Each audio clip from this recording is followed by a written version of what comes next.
Some sounds pierce deeper than claws. Some cries reach further than howls. And some truths are buried so deep in the soul that even kings forget they're bleeding. The Alpha King heard her crying long before he saw her. It wasn't the sound that stopped him. It was the way she cried. Quiet. Broken. Like someone who had learned that screaming changed nothing. Roman stood at the edge of the Bloodridge Pack's northern border, his massive frame silhouetted against the moon, breath misting in the frozen air.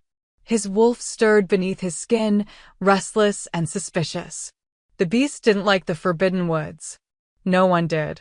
The trees there grew too close, their roots twisted with old magic, their branches clawed at the sky like skeletal fingers.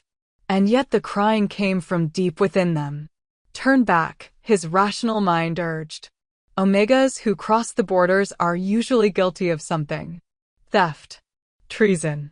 Weakness. But Roman had learned long ago not to trust his rational mind. Not after the gaps. Not after the 3 moons he couldn't remember, 3 moons that had been surgically removed from his memory by the Moon Council, leaving only a hollow ache where something vital should have been. He tilted his head, listening. The crying hitched. A soft, desperate gasp. Then a whisper, so faint it should have been swallowed by the wind. I'm sorry. I'm so sorry, little one. Please, please don't leave me. His wolf lunged forward inside him, sudden and violent, nearly tearing through his skin. Roman's claws extended before he could stop them. His canines sharpened. His vision bled gold. What the hell? His wolf had never reacted like this. Not to a stranger. Not to an Omega. He should have turned around. He was the Alpha King. He had a council meeting at dawn. He had a kingdom to protect. He had enemies circling like vultures, waiting for him to show weakness. But his legs moved anyway, and Roman followed the sound of her grief into the dark. The snow was deeper here. It swallowed his boots to the ankle, muffling his steps as he moved between the trees. The crying grew louder, more raw, and with it came a scent. Roman froze. No, it couldn't be. The scent was wrong. Layered. Distorted, like someone had tried to bury it beneath ash and wolfsbane, and something sharper, magic, old and deliberate. But underneath it all, vanilla, rain, wild sage. His chest constricted. He knew that scent. He knew it. But that was impossible. He didn't know any Omegas. He had never taken a mate. The Moon Council had decided years ago that his bloodline was too dangerous to pass on, that his rule was too important to be distracted by the vulnerabilities of a bond. And yet his wolf was clawing at his ribcage, howling a name he couldn't remember. Roman pushed through the last cluster of trees. And stopped breathing. She knelt in a clearing, half collapsed in the snow, her body trembling violently. Her clothes were torn, soaked through with blood and frost. Her dark hair clung to her face in wet tangles. And in her arms, wrapped in a threadbare blanket, was a baby. A newborn. The Omega's head was bowed, her lips moving in a frantic, broken whisper. Stay with me. Please, stay with me. I'll keep you warm. I'll fix this. I swear I'll fix this. But the baby wasn't crying. It wasn't moving. Roman's heart slammed against his ribs. The woman didn't notice him. She was too focused on the child, rocking it gently, desperately, her tears freezing on her cheeks. You're stronger than they said, she whispered, voice cracking. You have to be. You're his. You're. Her words cut off as her body convulsed, a violent shudder that nearly sent her sprawling into the snow. Roman moved without thinking. He crossed the clearing in 3 strides, his hand catching her shoulder before she collapsed completely. She gasped a sharp, broken sound, and her head snapped up. Their eyes met, and the world shattered. Her eyes were silver. Not the pale gray of a common wolf. Not the soft shine of moonlight. Silver. Pure, burning, impossible silver. And they were full of recognition. She knew him. She knew him. No, she breathed, and the word was a sob. No, no, no. She tried to pull away, clutching the baby tighter to her chest, but her body betrayed her. She was too weak, too cold, too broken. Roman's hand remained on her shoulder, his grip firm but not cruel. Who are you? His voice came out rougher than he intended, more wolf than man. She shook her head violently, fresh tears spilling down her face. You have to leave. Please.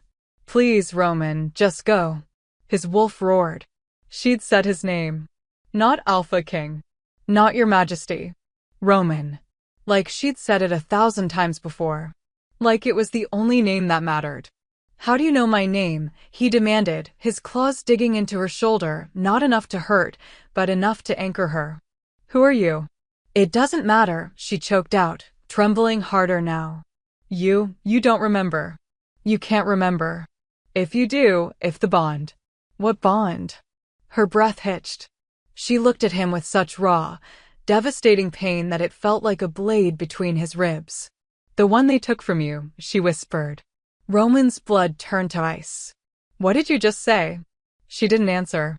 Instead, she looked down at the baby in her arms, and her expression crumbled. She's not breathing right, she whispered. She's too cold.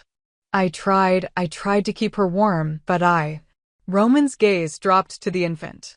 The baby was tiny, pale, her little chest rising and falling in shallow, uneven gasps. But there was something else. Something that made every instinct in his body scream. The baby's scent. It was faint, so faint it was almost invisible beneath the Omega's layered, distorted scent. But it was there. His scent. Old. Primal. Unmistakable. Roman's world tilted. That's not possible, he said, his voice barely a whisper. The Omega let out a broken laugh, bitter and hollow. No, it's not. She looked up at him again, and this time there was no hope in her silver eyes. Only resignation. You want the truth, Roman? She said softly. Here it is. She pulled back the edge of her torn sleeve, revealing her shoulder. And there, scarred and faded but unmistakable, was a mark. His mark. The crescent moon bite of an alpha king claiming his mate. Not fresh. Not new. Old. Roman staggered back, his mind fracturing. When how? 3 years ago, she whispered. During the lunar eclipse. When the Moon Council brought you to the sacred grove and took your memories. His chest heaved. That's impossible. I was alone that night. The council said. The council lied. Her voice was quiet. Steady. Devastated. You marked me, Roman. You chose me. And then they made you forget. The baby in her arms let out a weak, breathless cry, and the Omega's tears came faster. And this. Roman's voice cracked as he stared at the infant. This child. She's yours. The words hung in the frozen air like a death sentence. Roman's wolf howled, feral and furious, clawing at the walls of his mind. His daughter. He had a daughter. And he didn't remember. Why? He demanded, his voice shaking. Why would they do this? Why would they take you from me? The Omega closed her eyes, and when she spoke, her voice was hollow. Because she's not just your daughter, Roman. She looked up at him, and the grief in her gaze was unbearable. She's the heir to the true Alpha bloodline. The one prophesied to end your reign. Roman's heart stopped. The council knew, she continued, her voice breaking. They knew that if you remembered me, if the bond awakened, you'd have to choose. Her tears fell onto the baby's face. Kill your own child to keep your crown. She looked at him, silver eyes full of a pain he couldn't name. Or let me destroy everything you are. And Roman realized, with a cold, creeping horror, that she wasn't begging him to save her. She was begging him to walk away. What would you do if you had to choose between love and a throne? Drop a comment below, I want to hear your thoughts. And if you're feeling this story, Roman couldn't move, couldn't breathe, couldn't do anything but stare at the woman kneeling in the snow before him, the woman who claimed to be his mate, the woman carrying his mark, the woman holding a child that shouldn't exist. His wolf was going insane inside him, thrashing and snarling, desperate to break free. It recognized her. Every fiber of his being recognized her, even though his mind was a blank slate of confusion and denial. "Say something," the Omega whispered, her voice barely audible over the wind. "Please. Even if it's to tell me you don't believe me." Roman's jaw clenched. I don't understand any of this." "I know." Her silver eyes glistened with fresh tears. "You're not supposed to." She shifted the baby in her arms, adjusting the thin blanket with trembling fingers. The infant, his daughter, let out another weak cry, and something in Roman's chest cracked wide open. "She needs warmth," he said roughly, shrugging out of his heavy coat. "Now." The Omega's eyes widened in surprise as he draped the coat over her shoulders, careful not to disturb the baby. "Why are you helping us?" she asked, her voice breaking on the last word. "Because that child is freezing to death," Roman snapped, though his tone was gentler than his words. "And because—" He stopped himself. "Because my wolf is screaming that you're mine. Because everything in me is telling me to protect you. Because I don't remember you, but somehow I've been missing you." He couldn't say any of that. Not when his world was already spinning off its axis. Instead, he crouched down beside her, his gaze fixed on the baby's tiny face. She had his dark hair, what little of it there was, and her features were delicate, impossibly fragile. "What's her name?" he asked quietly. The Omega's breath hitched. "Luna." "Luna." Of course it was. "She's 3 days old," the Omega continued, her voice trembling. "Born during the new moon. I tried to keep her hidden, tried to keep us both hidden, but..." Her words dissolved into a sob. "The cold. The bleeding. I couldn't stop it." Roman's eyes dropped to the dark stains on her clothes, and his stomach twisted. She'd given birth alone. In the woods. In the middle of winter. "You need a healer," he said, his voice harder now. "Both of you do." "No," her response was immediate, desperate. "No healers. No pack. They'll know. The council will know." "The council," Roman repeated, the word tasting like poison on his tongue. "You keep mentioning them. What exactly did they do to me?" The Omega looked away, pain flickering across her face. "They took you from me, Roman. They took us from you. Then help me understand." He reached out, his hand hovering near her face before he caught himself. "Tell me everything." She was silent for a long moment, her gaze distant, haunted. "Do you remember the lunar eclipse 3 years ago?" she finally asked. Roman frowned. "Barely. The council summoned me to the sacred grove. They said it was time for the rite of severance. That my bloodline was too dangerous to continue, that I needed to sever any potential mate bonds before they could form. They lied." Her voice was flat, emotionless. "You'd already formed a bond. With me." Roman's heart slammed against his ribs. "How? When?" 6 months before the eclipse," she whispered. "I was a healer's apprentice, brought to the palace to help with an outbreak of silver poisoning in the Southern Territories. You were different than I expected. Kind. Curious. You asked me about herbs and remedies like they actually mattered to you." A ghost of a smile touched her lips, sad and fragile. "We talked every night for weeks. You'd sneak down to the healing ward after your council meetings, and we'd just talk. About everything. About nothing. And then one night you kissed me." Roman's chest tightened. He could almost feel it, the phantom memory of something just out of reach. "The bond formed instantly," she continued. "Rare. Powerful. Undeniable. You marked me that same night, in the garden beneath the moon. You told me," her voice cracked. "You told me I was your fate. Your fate." The words resonated through him like a bell, familiar and foreign all at once. "And then," he pressed. "And then the council found out." Bitterness dripped from her words. "They'd been watching you. Monitoring you. They knew what our bond meant." What did it mean? She looked down at the baby in her arms, and when she spoke again, her voice was barely a whisper. It meant I could give you an heir from the old bloodline. The true Alpha lineage, the one that predates the Moon Council's authority. The one they've been trying to erase for centuries. Roman's mind reeled. That's myth. Legend. No, her silver eyes locked onto his. It's real. And I carry it. My bloodline goes back to the first wolves, the ones who answered only to the moon goddess herself. The council knew that if we had a child, that child would challenge everything they've built. Their power. Their control. Their version of what an alpha should be. She glanced down at Luna, and her expression softened with a love so fierce it was almost painful to witness. So they took you from me, she said. They performed the rite of severance, not to prevent a bond, but to erase one. They ripped me out of your mind, out of your memories, out of your heart. And they told you it was for the good of the kingdom. Roman felt like he'd been punched in the gut. And you, he asked hoarsely. What happened to you? They banished me. Her voice was hollow now. Told me if I ever came back, if I ever tried to contact you, they'd kill me. And I believed them. So I ran. I hid. I survived. She paused, her hand trembling as she traced a finger over Luna's tiny cheek. And then I discovered I was pregnant. Roman's world narrowed to a single point.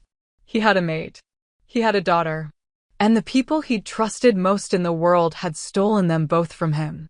Why didn't you run farther? He demanded, anger and confusion warring in his chest. Why stay near the borders? Because I'm dying. The words were so simple. So final. Roman's breath caught. The bond, she continued, her voice eerily calm. When they severed it from your side, they left it intact on mine. It's been eating away at me for 3 years, Roman. Slowly. Painfully. A bond that's rejected, that's unreciprocated. It's poison. She met his gaze, and in her silver eyes, he saw the truth. I came back here to die, she said softly. I wanted Luna to be close to your territory. Close to the only pack strong enough to protect her when I'm gone. I wasn't going to approach you. I wasn't going to tell you. I was just going to leave her where someone would find her. And then disappear. No, the word tore out of him before he could stop it. No, you. I was never going to let you remember me, Roman. Her voice was gentle, but firm. The prophecy is clear. If the bond awakens fully, if you remember everything, Luna's power will activate. And the council will come for her. For us. They'll force you to choose between your crown and your blood. Her tears fell freely now. I won't let you make that choice. I won't let you carry that guilt. So please, her voice broke. Please, just take Luna. Keep her safe. And let me go. Roman stared at her, his heart splintering into 1,000 pieces. This woman, this stranger who wasn't a stranger, was willing to die alone in the snow just to keep him from a choice she thought would destroy him. And his wolf was screaming. Not in rage. In recognition. In grief. In a love he didn't remember, but could feel in every broken corner of his soul.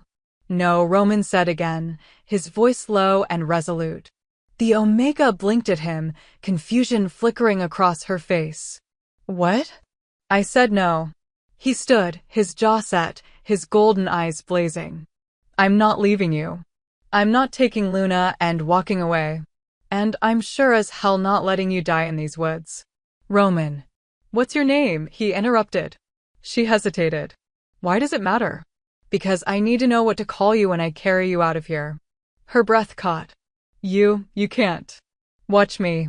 Before she could protest, Roman scooped her and the baby into his arms, cradling them both against his chest. The Omega let out a startled gasp, clutching Luna tighter. Put me down, she demanded, though her voice lacked conviction. Not a chance. He began walking, his long strides carrying them quickly through the snow. Now tell me your name, Omega. Or I'll just keep calling you stubborn woman who tried to die in my woods. Despite everything, the pain, the fear, the exhaustion, a broken laugh escaped her lips. Mia, she whispered. My name is Mia. Mia. The name hit him like lightning. Not a memory. Not yet. but something close. Something that felt like the first crack in a dam that had been holding back a flood. Mia, Roman repeated, and his wolf settled just slightly, as if hearing something it had been waiting for. She looked up at him, her silver eyes wide and searching. You're making a mistake. Probably. He adjusted his grip on her, making sure she was secure. But if I'm going to damn myself, I'd rather do it trying to save you than walking away. The council can go to hell. Mia's breath hitched, and for the first time since he'd found her, something like hope flickered in her gaze. Why? She whispered. Why are you doing this? Roman looked down at her, at the woman who claimed to be his mate, at the child, his child, nestled between them. And he told her the only truth he had. Because my wolf knows you. Even if I don't. And I've learned to trust him more than I trust anything else. As they emerged from the forbidden woods, the first rays of dawn breaking over the horizon, Roman made a silent vow. He would remember. He would uncover what the council had stolen from him. And he would make them pay for every tear Mia had shed, every night she'd spent alone, every moment of his daughter's life he'd missed. But first, he had to keep them alive. And that meant going against everything the council had ever taught him. Starting now. If you're hooked, leave a comment and let me know what you think Roman should do next. Roman didn't take Mia to the palace. He couldn't. The council would sense her the moment she crossed the main gates. They'd smell the bond broken as it was, and they'd know exactly who she was. What she carried. So instead, he took her to the one place they'd never think to look. The Alpha's private cabin. It sat deep in the eastern woods, half a mile from the palace grounds, hidden by ancient pines and warded by blood magic only he could access. His father had built it decades ago as a retreat, a place where the Alpha King could escape the weight of the crown, even if just for a night. Roman hadn't been there in years. But as he kicked open the door and carried Mia and Luna inside, the cabin welcomed him like it had been waiting. The interior was dark, cold, untouched by time. Dust coated the furniture. The hearth was empty. But it was shelter. It was safe. And right now, that was all that mattered. Put me down, Mia murmured weakly, though she didn't struggle in his arms. I can walk. You can barely breathe, Roman countered, carrying her straight to the old leather couch near the fireplace. He set her down gently, making sure Luna remained secure in her arms. Mia's face was pale, her lips tinged blue. She was shivering despite his coat wrapped around her. Roman's joy tightened. Dying. She'd said she was dying. And looking at her now fragile, fading, he believed it. Stay here, he ordered, moving toward the hearth. I'll get a fire going. Roman. Don't argue with me, Mia. The use of her name seemed to stop whatever protest she'd been about to make. She sank back against the couch, clutching Luna close, her silver eyes tracking his every movement. Roman worked quickly, gathering wood from the stack beside the hearth, striking flint until flames caught and began to devour the kindling. Heat slowly filled the cabin, chasing away the bitter cold. But it wasn't enough. Mia needed more than warmth. She needed a healer. Medicine. Blood, probably, given how much she'd lost. And Luna. Roman's gaze shifted to the tiny bundle in Mia's arms. The baby was quiet now, too quiet, her little chest rising and falling in shallow gasps. 3 days old and already fighting for her life. His daughter. The thought still didn't feel real. She needs milk, Mia whispered, as if reading his mind. And I can't, her voice broke. I'm not producing enough. I've tried, but... I'll find something, Roman said, his voice rough. There's a healer in the lower village. She's discreet. I'll send for her. No, Mia's eyes widened in panic. You can't. If the council finds out. They won't. Roman crouched in front of her, his golden eyes fierce. I'll make sure of it. But Mia, if I don't get you help, you're going to die. And Luna, he swallowed hard. She won't last much longer either. Mia's tears spilled over, silent and broken. I'm sorry, she whispered. I'm so sorry. I should have been stronger. I should have. Stop. Roman's hand moved before he could think, cupping her face, his thumb brushing away her tears. This isn't your fault. None of this is your fault. She leaned into his touch, a soft, shuddering breath escaping her lips. And for a moment, just a moment, something flickered between them. A pull. A recognition. A bond struggling to reform. Roman felt it like a hook in his chest, dragging him closer to her, demanding he never let go. His wolf surged forward, desperate and possessive. Mate. Ours. Protect. But before he could process it, Luna let out a sharp, pained cry. Mia's focus snapped back to the baby immediately, her hands trembling as she tried to soothe her. Shoo, it's okay. Mama's here. I'm here. But Luna's cries only grew weaker, more desperate. Roman's heart clenched. He'd never felt so helpless in his life. Let me hold her, he said suddenly.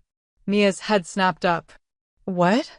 Let me hold her, Roman repeated, his voice steady despite the chaos in his chest. Please. Mia hesitated, her silver eyes searching his face. Then, slowly, she nodded. Roman reached out, his large hands impossibly gentle as Mia transferred the tiny bundle into his arms. The moment Luna settled against his chest, something inside him shifted. It wasn't a memory. It was deeper than that. Primal. Ancient. Mine. His wolf roared the word, fierce and unshakable. My daughter. My blood. My pack. Luna's cries softened as she felt his warmth, his heartbeat. Her tiny hand curled against his chest, and Roman swore he felt his entire world realign. She knows you, Mia whispered, her voice filled with wonder and heartbreak. Even though you don't remember, she knows you're her father. Roman couldn't speak. He just stared down at the impossibly small life in his arms, the life he'd helped create, the life he'd been robbed of knowing. I won't let anything happen to her, he said quietly, his voice raw. Or to you. I swear it, Mia. Mia's breath hitched. You can't promise that. Watch me. 2 hours later, the healer arrived. Her name was Ellie, a middle-aged woman with kind eyes and steady hands. She'd served Roman's family for years, and more importantly, she knew how to keep her mouth shut. Roman met her at the cabin door, his expression grim. Not a word of this to anyone, he said. Not the council. Not the palace guards. No one. Ellie's brow furrowed, but she nodded. Of course, Your Majesty. He stepped aside, letting her enter. The moment Ellie saw Mia on the couch, her eyes widened. Goddess above, she breathed, rushing forward. How long has she been like this? 3 days, Roman said tightly. She gave birth alone. In the woods. Ellie's expression darkened. She knelt beside Mia, her hands already moving to check her pulse, her temperature, the extent of her blood loss. She's in shock, Ellie murmured. And she's lost too much blood. I'll need herbs, clean water, and she paused, her gaze shifting to Luna in Roman's arms. Is that? Yes, Roman said, his tone brooking no argument. And she needs help too. Ellie nodded slowly, her expression unreadable. But she didn't ask questions. She just worked. For the next hour, the cabin was a flurry of quiet, efficient movement. Ellie treated Mia's wounds, gave her a tonic to stabilize her blood pressure, and wrapped her in warm blankets. She checked Luna's breathing, listened to her tiny heartbeat, and prepared a special milk mixture to help her gain strength. All the while, Roman watched. Silent. Tense. Ready to tear apart anyone who so much as looked at his mate and child the wrong way. Finally, Ellie straightened, wiping her hands on a cloth. She'll live, she said quietly. But she's weak. Very weak.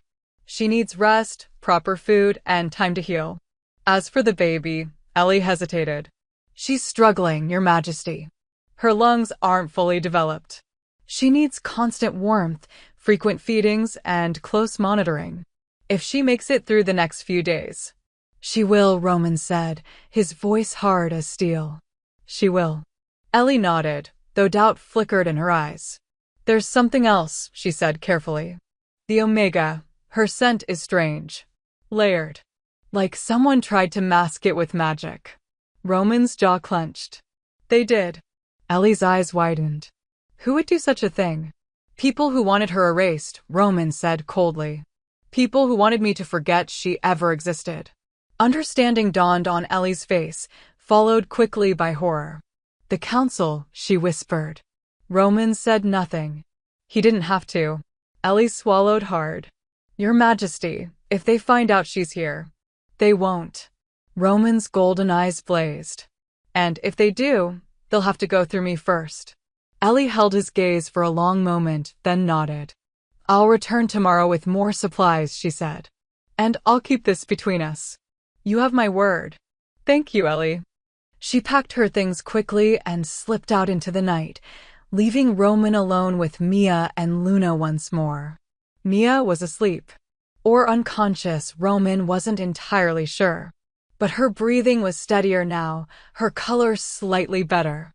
The tonic Ellie had given her was working. Roman sat in the chair beside the couch, Luna cradled in his arms. He'd spent the last hour just holding her, watching her, learning every tiny detail of her face. She had Mia's nose, his eyes, and a strength in her that defied her fragile size. You're going to be a fighter, he murmured to her. Just like your mother. Luna's tiny fingers curled around his thumb, and Roman felt something crack open in his chest. Love. Fierce. Absolute. Terrifying. He'd die for this child. He'd kill for her. And the council, those bastards who'd stolen his memories, his mate, his daughter's first days of life, they would pay. Roman. Mia's voice was soft, hoarse. He looked up to find her awake, her silver eyes watching him. You're still here, she whispered, as if she couldn't quite believe it. Where else would I be? Her lips trembled. I thought maybe you'd leave once the healer came. That you'd realize this was too much. Too dangerous. Roman stood, crossing to her side, Luna still secure in his arms. I told you, he said quietly. I'm not leaving. Not you. Not her. Mia's eyes filled with tears. You don't understand what you're risking. Then help me understand. She was silent for a long moment, her gaze dropping to Luna. The prophecy, she finally said. It's not just about bloodlines or power. It's about balance. The council, they've ruled the wolf packs for centuries, but their authority was never supposed to be absolute. The first wolves, the ones my bloodline descends from, they were the moon goddess's original children. They answered only to her. No kings. No councils. Just the goddess and the will of the pack. She paused, her voice growing quieter. Luna carries that bloodline. And if she comes into her power, she'll be able to challenge the council's authority. She'll be able to unite the packs under the old ways, the true ways. And the council, they'll do anything to stop that. Roman's grip on Luna tightened protectively. Let them try. Roman, they'll force you to choose, Mia said desperately. Your crown or your daughter. Your kingdom or your mate. And if you choose us, I already have. The words were out before he could stop them. Mia stared at him, shock and disbelief written across her face. What? Roman met her gaze, unflinching. I don't remember you, Mia. I don't remember what we had. But I know this, my wolf knows you. He's been howling for you since the moment I saw you. And this child, he looked down at Luna. She's mine. I feel it in every bone, every breath. So if the council wants to take you from me again, they're going to have to kill me first. Mia's tears spilled over, and this time, they weren't tears of sorrow. They were tears of hope. You're insane, she whispered. Probably. A ghost of a smile touched his lips. But you're stuck with me now. And then everything changed. A knock echoed through the cabin, sharp, urgent, deliberate. Roman's entire body went rigid. No one knew about this place. No one except. The door burst open. And standing in the doorway, flanked by 2 council guards, was Counselor Thorn, the head of the Moon Council, the man who'd overseen Roman's rite of severance. His cold eyes swept over the cabin, taking in Mia on the couch, Luna in Roman's arms. And then he smiled. A thin, cruel smile that made Roman's blood run cold. Well, well, Thorn said smoothly. It seems the Alpha King has found something he wasn't supposed to remember. Roman's claws extended. His wolf snarled. And Mia's scream echoed through the cabin. No. Roman moved before Thorn could take another step. He placed Luna carefully back in Mia's arms, positioning himself between his family and the council guards, his body a wall of lethal intent. Get out, Roman growled, his voice dropping into the alpha command that could bring lesser wolves to their knees. Now. But Thorn didn't flinch. He simply clasped his hands behind his back, his cold smile never wavering. I'm afraid I can't do that, Your Majesty, Thorn said, his tone disgustingly pleasant. You see, we have a rather significant problem on our hands. The only problem here is you breaking into my private property, Roman snarled, his claws fully extended now, his eyes blazing gold. Leave. Before I make you.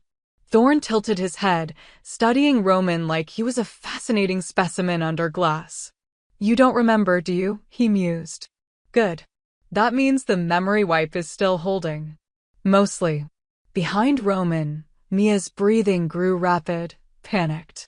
How did you find us? She whispered, her voice shaking. Thorn's gaze shifted to her, and his expression hardened with disgust. Did you really think you could hide from us forever, Omega? He said the word like it was something filthy. We've been tracking you since the moment you crossed back into Bloodridge territory. The only question was whether the Alpha King would be foolish enough to follow you into those woods.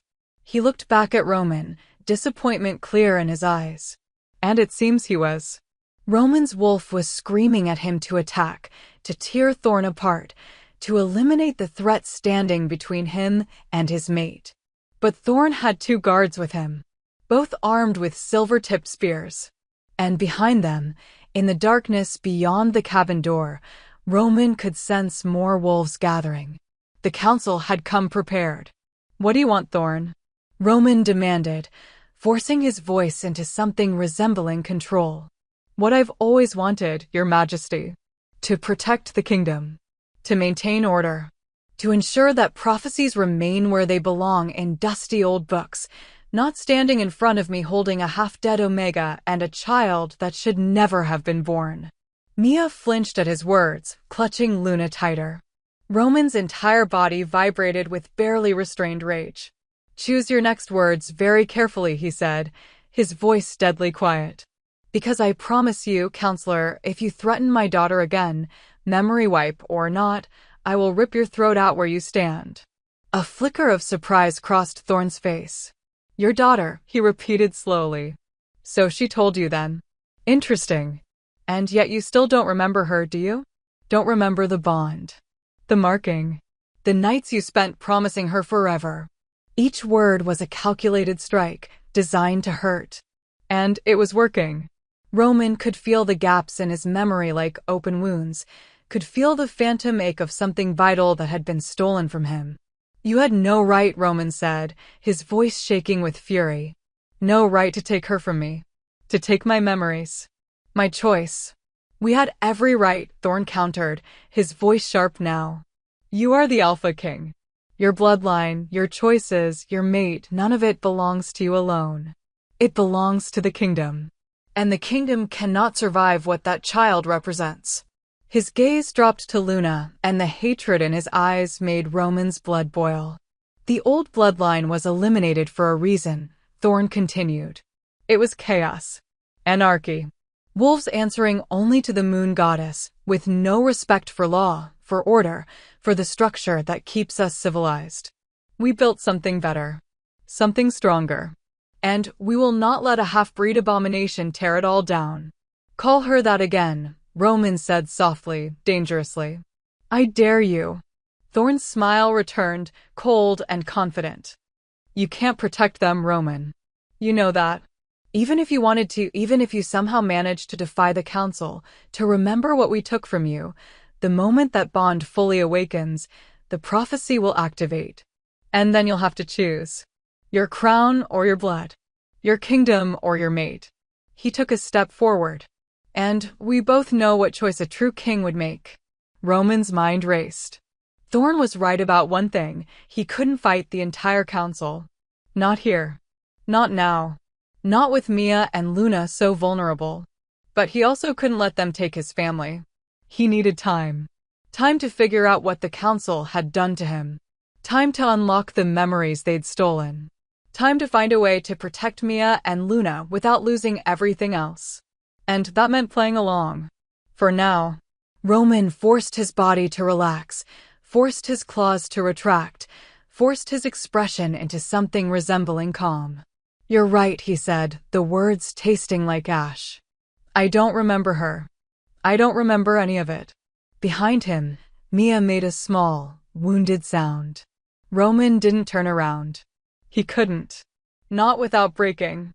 "So tell me, counselor," he continued, his voice cold and measured. "What exactly do you want me to do?" Thorn's eyes gleamed with satisfaction. "Simple. You will return to the palace. You will forget this night ever happened. And you will let us handle the Omega and her offspring." Handle them how? Roman's jaw clenched so hard it ached. "Humanely, of course," Thorn said smoothly. "We'll relocate them. Somewhere far from here. Somewhere they can live out their days in peace, away from the kingdom, away from you. The child will be monitored, naturally, to ensure the prophecy never manifests. But they'll be alive. Safe." It was a lie. Roman knew it with every fiber of his being. The council would never let Mia and Luna live. They were too dangerous. Too much of a threat to the carefully constructed order Thorn had spent centuries building. If Roman walked away, his mate and daughter would be dead within the week. But if he fought now, they'd all die tonight. Roman's mind worked frantically, searching for a third option, a way out. And then Mia spoke. "I'll go." Roman spun around, his eyes wide with shock and fury. Mia was sitting up now, her face pale but determined, Luna cradled protectively against her chest. "Mia, no." "I'll go with them," she repeated, her silver eyes locked on Roman's. "If you promise to leave Roman alone. If you promise not to hurt him, not to punish him for helping us, I'll go." "Willingly." "No." The word tore out of Roman like a roar. "Absolutely not." "Mia, you don't know what they'll—" "I know exactly what they'll do," Mia interrupted, her voice steady despite the tears streaming down her face. "But this is the only way to keep you safe. To keep you on your throne, where you belong." She looked at Thorn, and Roman saw the resignation in her eyes. The acceptance of her own death. "Do we have a deal, counselor?" she asked quietly. Thorn's smile widened. "We do." "Like hell you do," Roman snarled, moving toward Mia. "I'm not letting them take you." "I'm not." One of the guards stepped forward, spear raised, silver tip gleaming in the firelight. Roman froze. "Don't make this harder than it needs to be, Your Majesty," Thorn said pleasantly. "The Omega has made her choice. Honor it." Roman's hands were shaking. His wolf was howling, thrashing, demanding he fight, that he protect his mate, his pup, his family. But Mia was looking at him with such fierce, desperate love that it broke him. "Trust me," she mouthed silently. "Please." And in that moment, Roman understood. She had a plan. He didn't know what it was. Didn't know how she could possibly escape the council's grasp once they had her. But she was asking him to trust her. To believe in her. The way he should have 3 years ago, before his memories were stolen. Roman's jaw clenched. Every instinct in his body screamed at him to fight, to never let them take her. But he forced himself to step back. To let Mia stand. To watch as she walked toward Thorn with Luna in her arms, her head held high despite her obvious pain. She paused beside Roman, so close he could feel her warmth. "Find the truth," she whispered, so quietly only he could hear. "In the sacred grove. Under the full moon. That's where they took it from you. That's where you'll find me again. Then she was past him, moving toward the door, toward the guards, toward what Roman knew in his bones was a death sentence. Thorn gestured, and the guards moved to flank Mia, their spears still raised and ready. A wise decision, Your Majesty, Thorn said, nodding approvingly. You've proven yourself a true king tonight. The kingdom is fortunate to have a ruler who understands duty over sentiment. Roman said nothing. He just watched as they led Mia out into the night. Watched as she cast one last look over her shoulder, her silver eyes finding his in the darkness. I love you, she mouthed. I never stopped. And then she was gone. The door slammed shut. And Roman was alone. For exactly 3 seconds, Roman stood perfectly still. Then he exploded. He shifted mid-roar, his wolf bursting free in a violent transformation that shattered furniture and sent splinters flying. His massive black wolf form filled the cabin, too large, too powerful, too enraged to be contained. He had to go after them. Had to save her. Had to find the truth. In the sacred grove. Under the full moon. Mia's words echoed through his mind, cutting through the rage. She didn't want him to chase them. She wanted him to remember. Because if he remembered, if the bond fully awakened, he wouldn't just be Roman, the Alpha King, bound by duty and council law. He'd be something more. Something the council couldn't control. Roman shifted back to human form, his chest heaving, his mind racing. The sacred grove. The full moon. That was 2 days away. 2 days to prepare. 2 days to figure out what the council had done to him. 2 days to save his mate and daughter. Roman grabbed his coat from the floor, his jaw set with grim determination. If the council wanted to play games with his memories, with his family, with his fate, fine. He'd play. But when this was over, when he had Mia and Luna back safe in his arms, the Moon Council would learn exactly why you didn't cross an Alpha King who had nothing left to lose. Roman spent the next 2 days preparing for war. Not the kind fought with claws and teeth. The kind fought with truth. He started by summoning Ellie back to the cabin under the cover of darkness. If anyone would know about the rite of severance, about memory magic, about how to undo what the council had done, it would be her. It's dangerous, Ellie warned, her expression grave as she spread ancient texts across the cabin's table. Memory magic isn't meant to be reversed. The bonds they create, the walls they build in your mind, breaking through them could destroy you.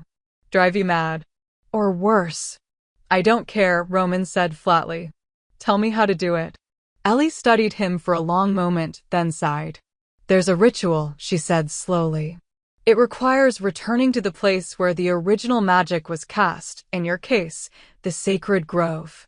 You'll need to perform it during the full moon, when the goddess's power is at its peak. And you'll need something that belonged to the person you're trying to remember. Something with their scent, their essence. Roman's hand went to his pocket, where he'd tucked the torn piece of Mia's sleeve. The one stained with her blood, saturated with her scent. I have it, he said. Ellie nodded slowly. Then there's a chance. But, Roman, you need to understand what you're risking. If the bond fully awakens, if your memories return, the council will know immediately. They'll feel the shift in the magical balance. And they'll come for you. Good, Roman said, his voice cold. Let them come. He also sent word to his most trusted allies. Not many wolves in the kingdom would stand against the council.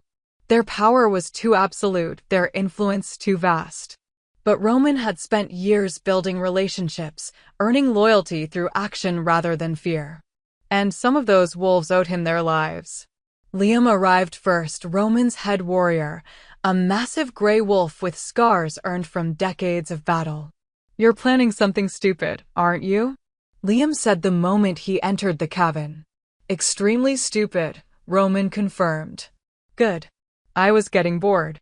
Next came Zane, the pack's master of intelligence, a lean wolf with sharp eyes and sharper instincts. The council's been moving, Zane reported.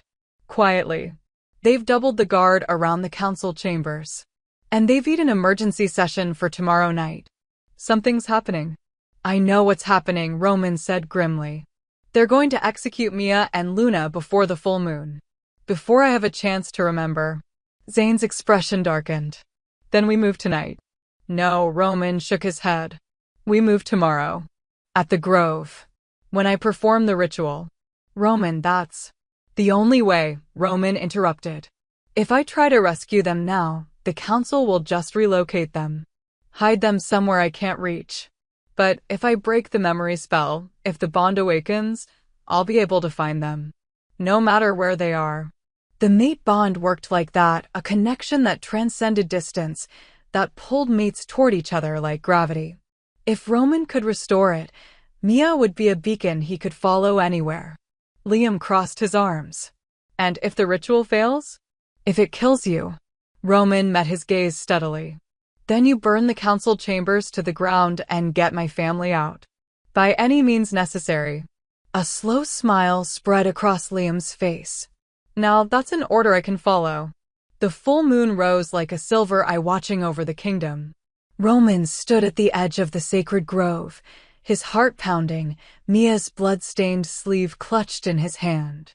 Liam and Zane waited in the shadows nearby, ready to move the moment Roman gave the signal. Or the moment everything went to hell. The grove looked exactly as Roman remembered it, ancient trees forming a perfect circle, their branches reaching toward the moon like supplicating hands.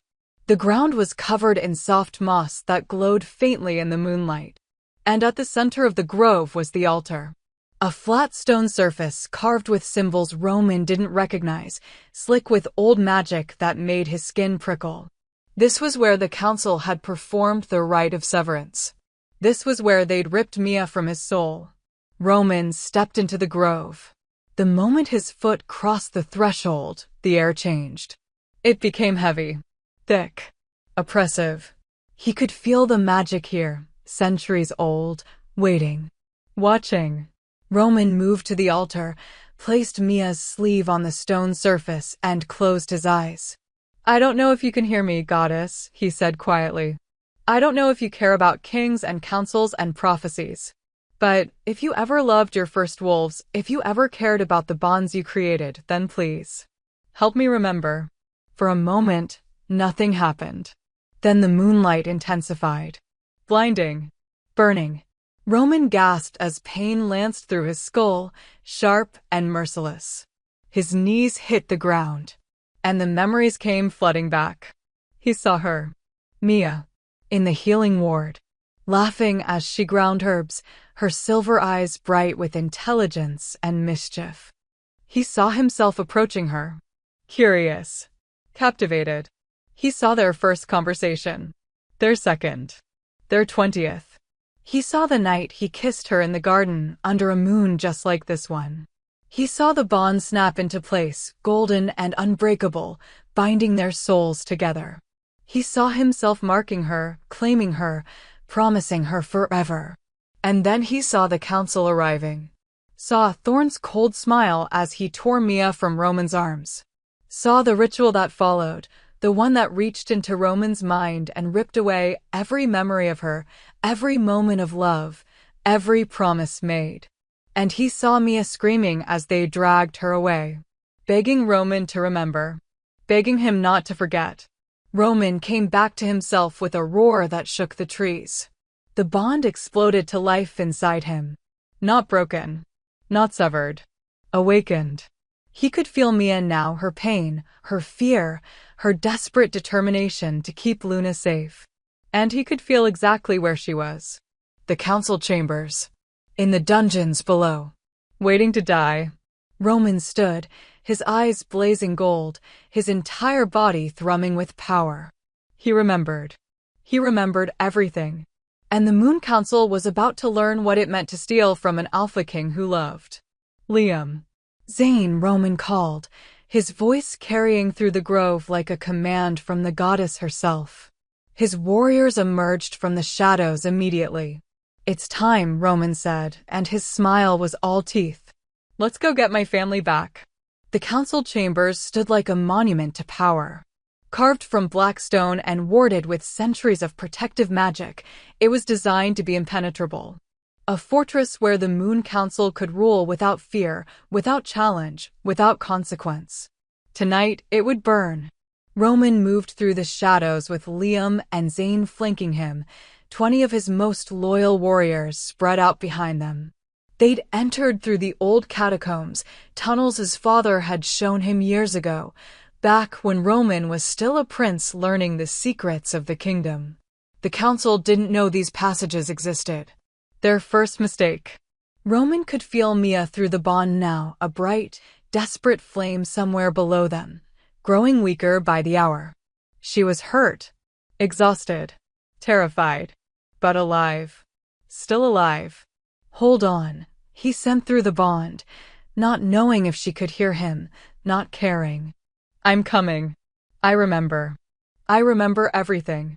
He felt her respond, a pulse of shock, of hope, of love so fierce it nearly brought him to his knees. Roman. Just his name. But it was everything. The dungeons are 2 levels down, Zane whispered, consulting the map he'd drawn from memory. But there'll be guards. At least a dozen, maybe more. Good, Liam growled, cracking his knuckles. I was hoping for a fight. Roman's jaw clenched. We do this quietly. No alarms. We get Mia and Luna out first, then we deal with the council. And if they try to stop us? Liam asked. Roman's eyes flashed gold. Then they die. They encountered the first guard at the dungeon entrance.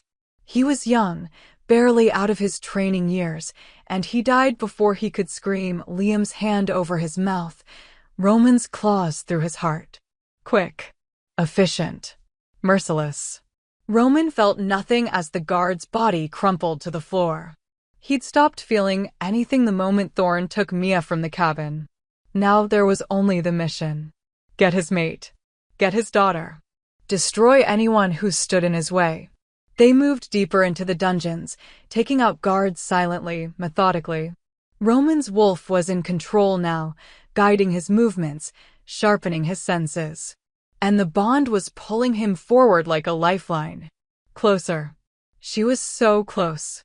Finally, they reached a heavy iron door at the end of a long corridor. 2 guards stood watch, both armed with silver weapons. Roman didn't hesitate. He shifted mid-stride, his massive black wolf form exploding into the corridor with lethal speed. The first guard didn't even have time to raise his spear before Roman's jaws closed around his throat. The second guard screamed, and Liam silenced him with a blade between his ribs. Roman shifted back to human form, his hands shaking as he reached for the door. Mia, he called out, his voice rough. Mia, I'm here. For a moment, there was only silence. Then, Roman? Her voice was weak, disbelieving, but it was hers. Roman's hands worked frantically at the lock, ripping it apart with his bare hands when the key wouldn't turn fast enough. The door swung open, and his heart shattered. Mia was chained to the wall. Silver chains. The kind that burned wolf skin, that weakened them, that made shifting impossible. Her wrists were raw and bleeding where the metal had cut into her. Her face was bruised, her clothes torn. She looked like she'd been through hell. But her silver eyes, those beautiful, fierce silver eyes, lit up the moment she saw him. You came, she whispered, tears streaming down her face. You actually came.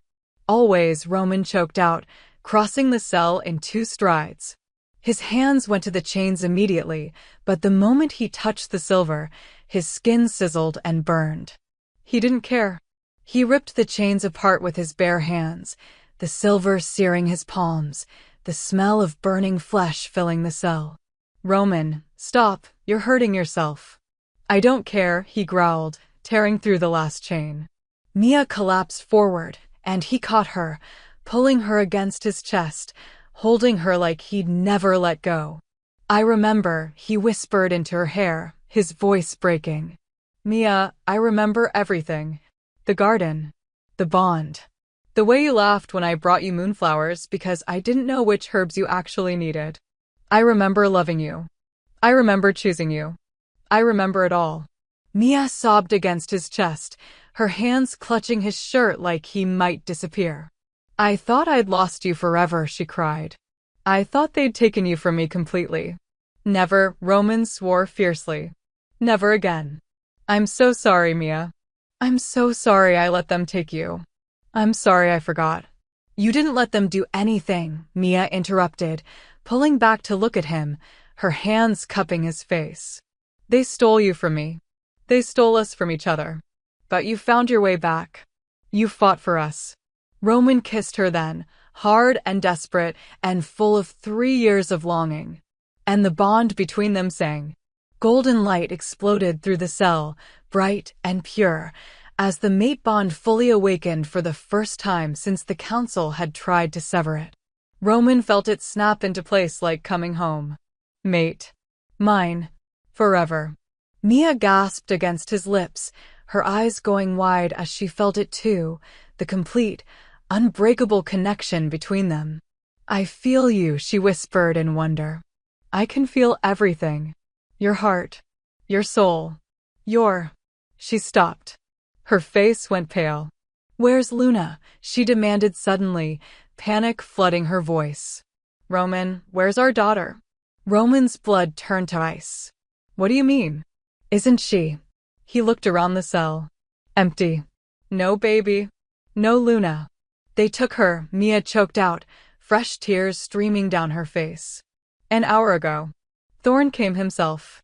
He said she was too dangerous to keep alive. That they were going to.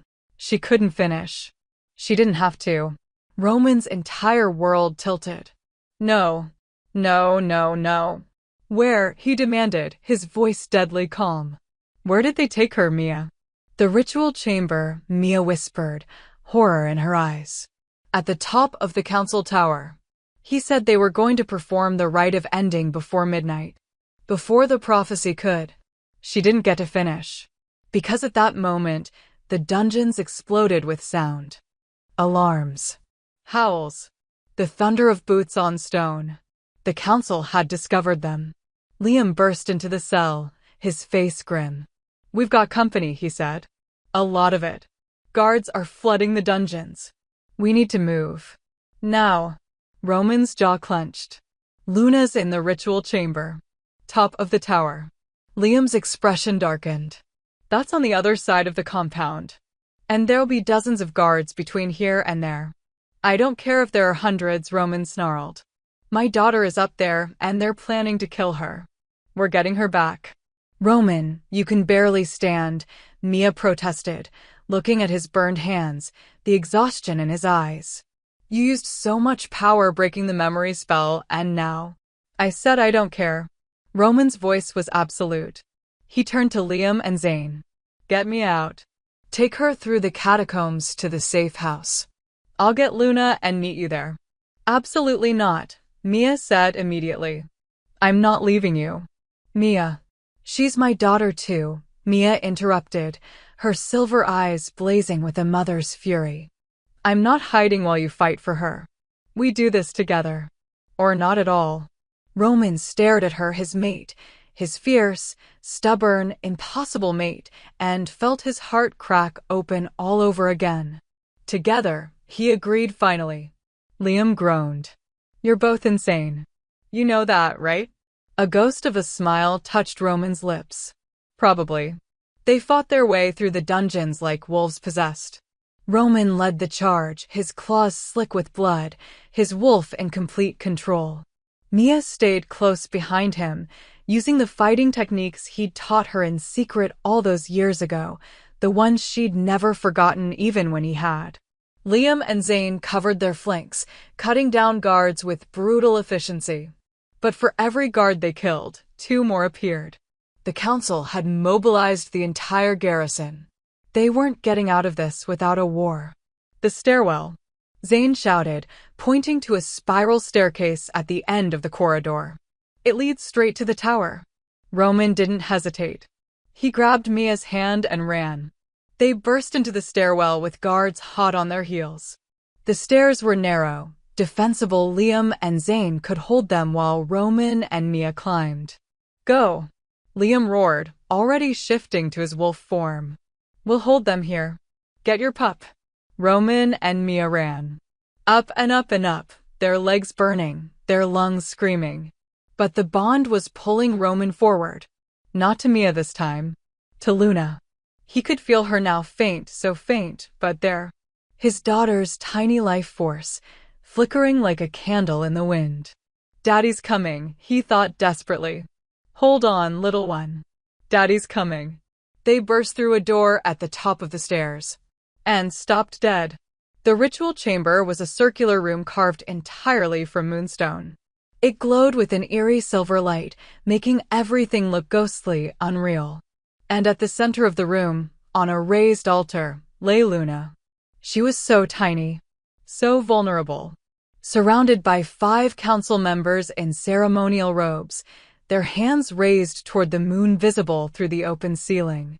And standing at the head of the altar, a silver dagger in his hand, was Thorn. Thorn said, not even bothering to turn around. The Alpha King. Right on time. Roman's claws extended. His wolf snarled.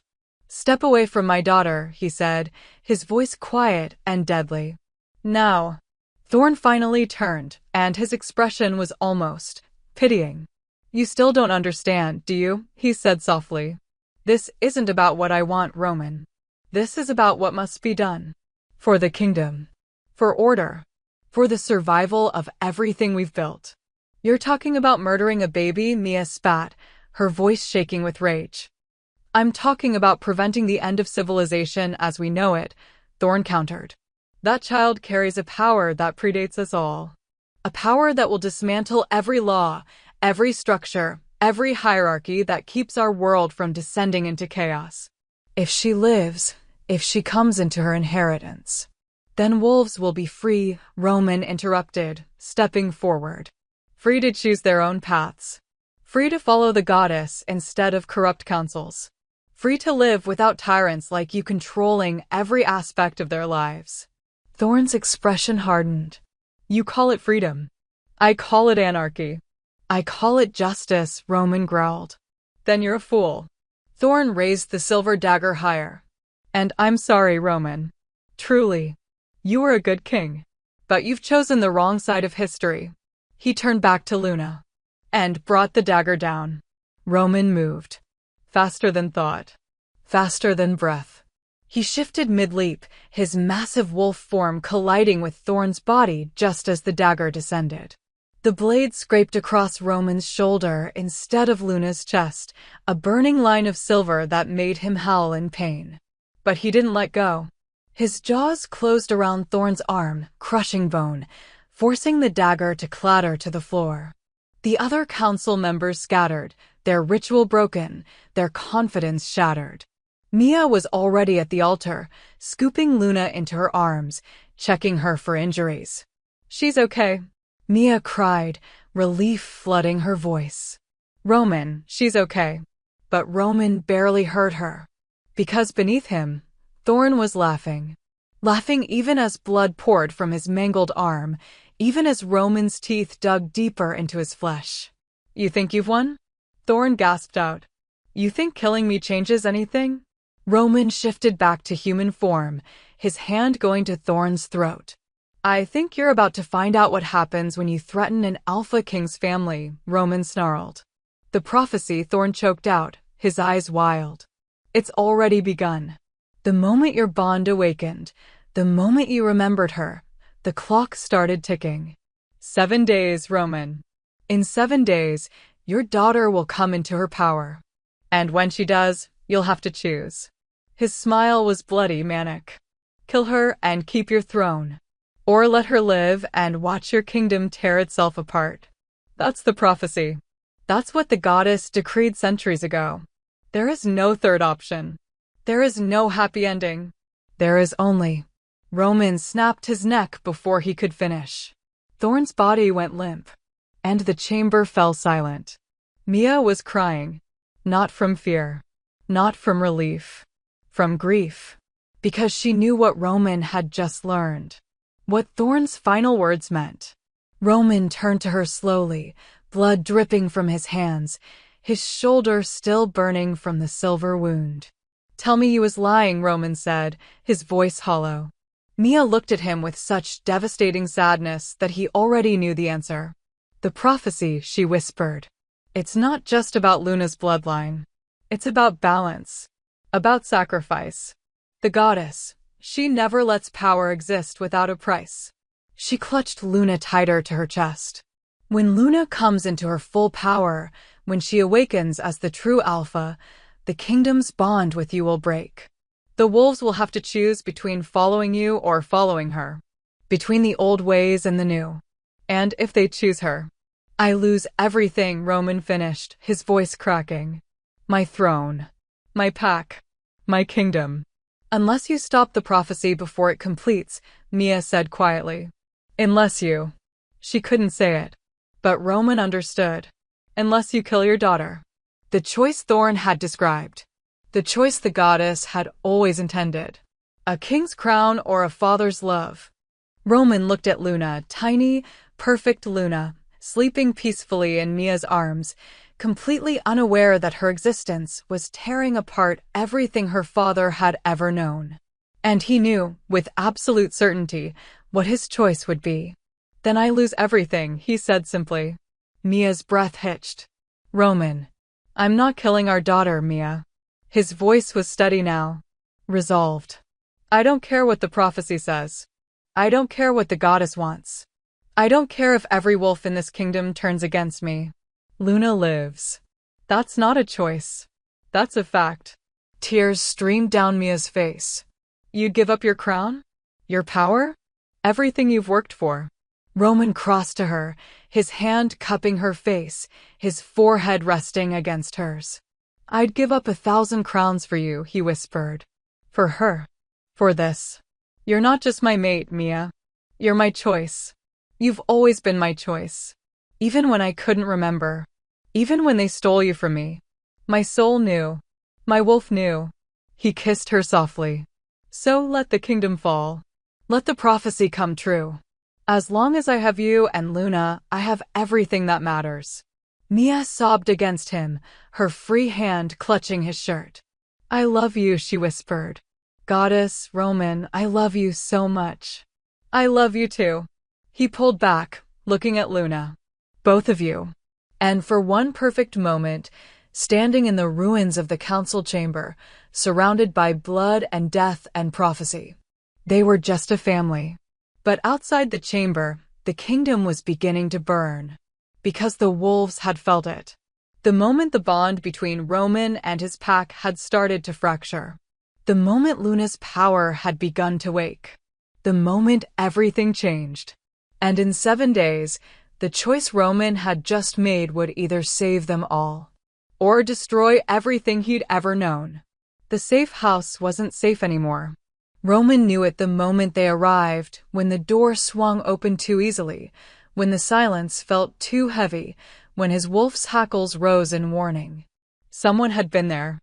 Stay behind me, he ordered, pushing Mia and Luna back as he stepped inside.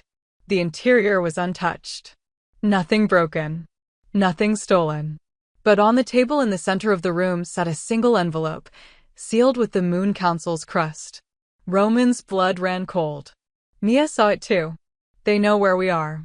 They've always known, Roman said grimly, crossing to the table. He tore open the envelope, his jaw clenching tighter with each word he read. To the former Alpha King. You have 7 days to comply with the goddess's decree. Present yourself and the child to the Grand Council at dawn on the 7th day, or we will come for you. And when we do, we will not be merciful. The choice is yours. Surrender peacefully and accept exile, or force us to take action that will result in the deaths of everyone you've sworn to protect. We have mobilized every pack within 1,000 miles. We have called in debts from allied kingdoms. We have promised your territory, your resources, and your bloodline's extinction to whoever brings us the child. You cannot run. You cannot hide. You cannot win. Choose wisely. The Moon Council. Roman crumpled the letter in his fist, his entire body shaking with rage. What does it say? Mia asked, though her voice suggested she already knew. They're coming for us, Roman said flatly. All of them. Every pack. Every ally. They've turned the entire kingdom against us. Mia's face went pale. How many wolves are we talking about? Thousands. Roman's voice was hollow. Maybe tens of thousands. They're offering rewards, territory, power, everything they need to turn this into a manhunt. He looked at Luna, sleeping peacefully in Mia's arms, completely unaware that the world wanted her dead. We need to leave, Mia said urgently. Tonight. We'll cross the border into the wildlands. The council has no authority there. We can. The wildlands are a death sentence, Roman interrupted. No law. No order. Rogue packs that would kill us for sport. And, even if we survived, they'd still find us eventually. The council has eyes everywhere. Then what do we do? Mia's voice cracked. Roman, what do we do? For the first time since he'd found her in the woods, Roman had no answer. He was the Alpha King, or had been.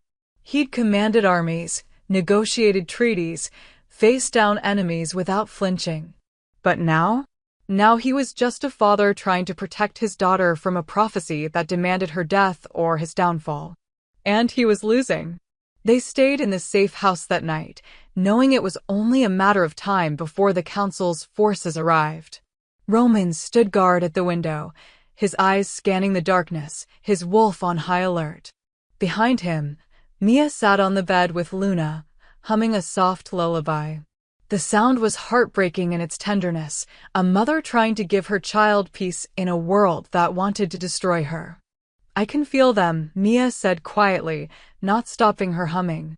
Through the bond. Your pack. They're conflicted. Roman's jaw clenched. They're choosing sides. Some are loyal to you, Mia continued. I can feel their confusion, their anger at the council. But others. Her voice wavered. Others are afraid of what Luna represents. Of what the prophecy means. They should be afraid of me, Roman growled. Anyone who comes for my daughter will regret it. Roman. Mia's voice was gentle but firm. You can't fight them all. Even you have limits. Then I'll die trying. And what happens to Luna then? Mia demanded, her silver eyes flashing. What happens to me? If you die fighting, we die too. Is that what you want? Roman spun to face her, his expression anguished. Of course not. But what's the alternative, Mia? Surrender? Let them take her? Kill her while we watch? No. Mia's voice was steady, now resolute. We find another way. What other way? The prophecy is absolute. Either Luna lives and I lose everything or we change the prophecy. Roman froze. What? Mia stood, still cradling Luna, and crossed to him. Her silver eyes burned with a fierce determination he'd never seen before. The prophecy isn't some divine law that can't be challenged, she said. It's a prediction. A possibility. And prophecies can be wrong. They can be redirected. How? Roman demanded. Mia, if you know something. My bloodline, she interrupted. The first wolves. We weren't just powerful, Roman. We were connected to the goddess in ways the modern packs have forgotten. We could speak to her. Commune with her. Ask for her guidance. She looked down at Luna, her expression softening. What if Luna's power isn't meant to destroy your kingdom, she whispered. What if it's meant to save it? What if the council has been wrong all along about what the prophecy means? Roman's heart stuttered. You think the goddess would listen? After everything the council has done in her name. I think she's been waiting for someone to ask the right questions, Mia said. The council has spent centuries interpreting her will through fear and control. But what if that was never what she wanted? She reached out, taking Roman's hand. We need to go back to the sacred grove, she said. Not to break magic this time. To seek the goddess's truth. To ask her what Luna's purpose really is. That's insane, Roman said, though hope was already kindling in his chest. The council will be watching the grove. It'll be a trap. Then we spring the trap. Mia's smile was fierce. And we make them witness what happens when you stop trying to control the goddess and start listening to her instead. They left before dawn. Roman carried Luna this time, wrapped securely in his coat, while Mia walked beside him, her hand in his. The bond between them hummed with shared determination, shared fear, shared love. They didn't encounter any patrols on the way to the grove. Either the council wasn't expecting them to return so soon, or they were waiting to ambush them at the destination. Roman suspected the latter. "If this goes wrong," he started. "It won't," Mia interrupted. "But if it does," Roman pressed.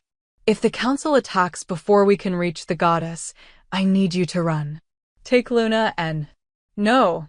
Mia stopped walking, forcing him to face her. "We're in this together, remember? No more running. No more hiding. We face this as a family, or not at all." Roman stared at her, his mate, his stubborn, brilliant, impossible mate, and felt his heart crack open all over again. "I don't deserve you," he whispered. "You're right," Mia said, a ghost of a smile touching her lips. "You don't. But you're stuck with me anyway." He kissed her then, soft and desperate, pouring every ounce of love and fear and hope into that single moment. When they finally pulled apart, Luna stirred in his arms, her tiny hand reaching up toward the sky, toward the moon, still visible in the pre-dawn light. And Roman swore he saw the infant smile. The sacred grove was waiting. The moment they stepped through the threshold, the air changed, became thick with ancient power, humming with potential. The moonstone altar at the center gleamed in the fading moonlight, and the trees seemed to lean in, watching, listening. "What do we do now?" Roman asked quietly. Mia walked to the altar, her movements graceful despite her exhaustion. She placed both hands on the stone, closed her eyes, and began to speak. Not in the modern tongue. In the old language, the one the first wolves had used, the one that predated the council, the one that was pure and direct and heard. Roman didn't understand the words, but he felt their power. The grove responded immediately. The moonlight intensified, blazing bright enough to rival the sun. The trees began to glow with silver light, and the altar beneath Mia's hands pulsed with energy that made the air crackle. "Goddess," Mia called out, her voice ringing through the grove. "Mother of all wolves. First voice. Eternal guide. We seek your wisdom. We seek your truth." The light grew brighter. Roman shielded Luna with his body, but the baby didn't cry. Instead, she stared up at the light with wide, curious eyes, as if she recognized it. "Your daughter comes before you," Mia continued, her voice stronger now. "Born of the true bloodline. Born of love. Born of choice. The council says she is a threat, that her power will destroy all they have built. But we ask you, is that your will? Is that your truth?" The light began to coalesce, taking shape. Roman's breath caught. A figure was forming in the center of the grove, tall, ethereal, made of pure moonlight. Her features were indistinct, constantly shifting, but her presence was undeniable. "The moon goddess," she had answered. Her voice was everywhere and nowhere, gentle as a whisper yet powerful as thunder. "My children," she said, and the sound resonated through Roman's very bones. "You have called, and I have come." Mia immediately dropped to her knees, her head bowed. Roman followed suit, still cradling Luna protectively. "Rise," the goddess commanded, her tone kind. "You need not kneel before me. You have done nothing wrong." They stood slowly, and the goddess's form shifted, moving closer, studying them with eyes that held the weight of eternity. "The council has twisted my words," she said, and there was sorrow in her voice. "They have turned prophecy into weapon, hope into fear, my gift into curse." Then the prophecy Roman started. "Is true," the goddess interrupted. "But not as they have taught you." She looked at Luna, and her expression softened with such love that Roman's eyes burned. "Your daughter carries the power of the first wolves," the goddess explained. "The power to unite, to heal, to restore balance to a world that has forgotten what true pack means." "But the council said," Mia began. "The council fears what they cannot control," the goddess said. "They have ruled through division, through hierarchy, through the belief that some wolves are worth more than others. But that was never my design. She raised her hand, and images began to appear in the air around them, visions of the past. The first wolves lived in harmony, she narrated.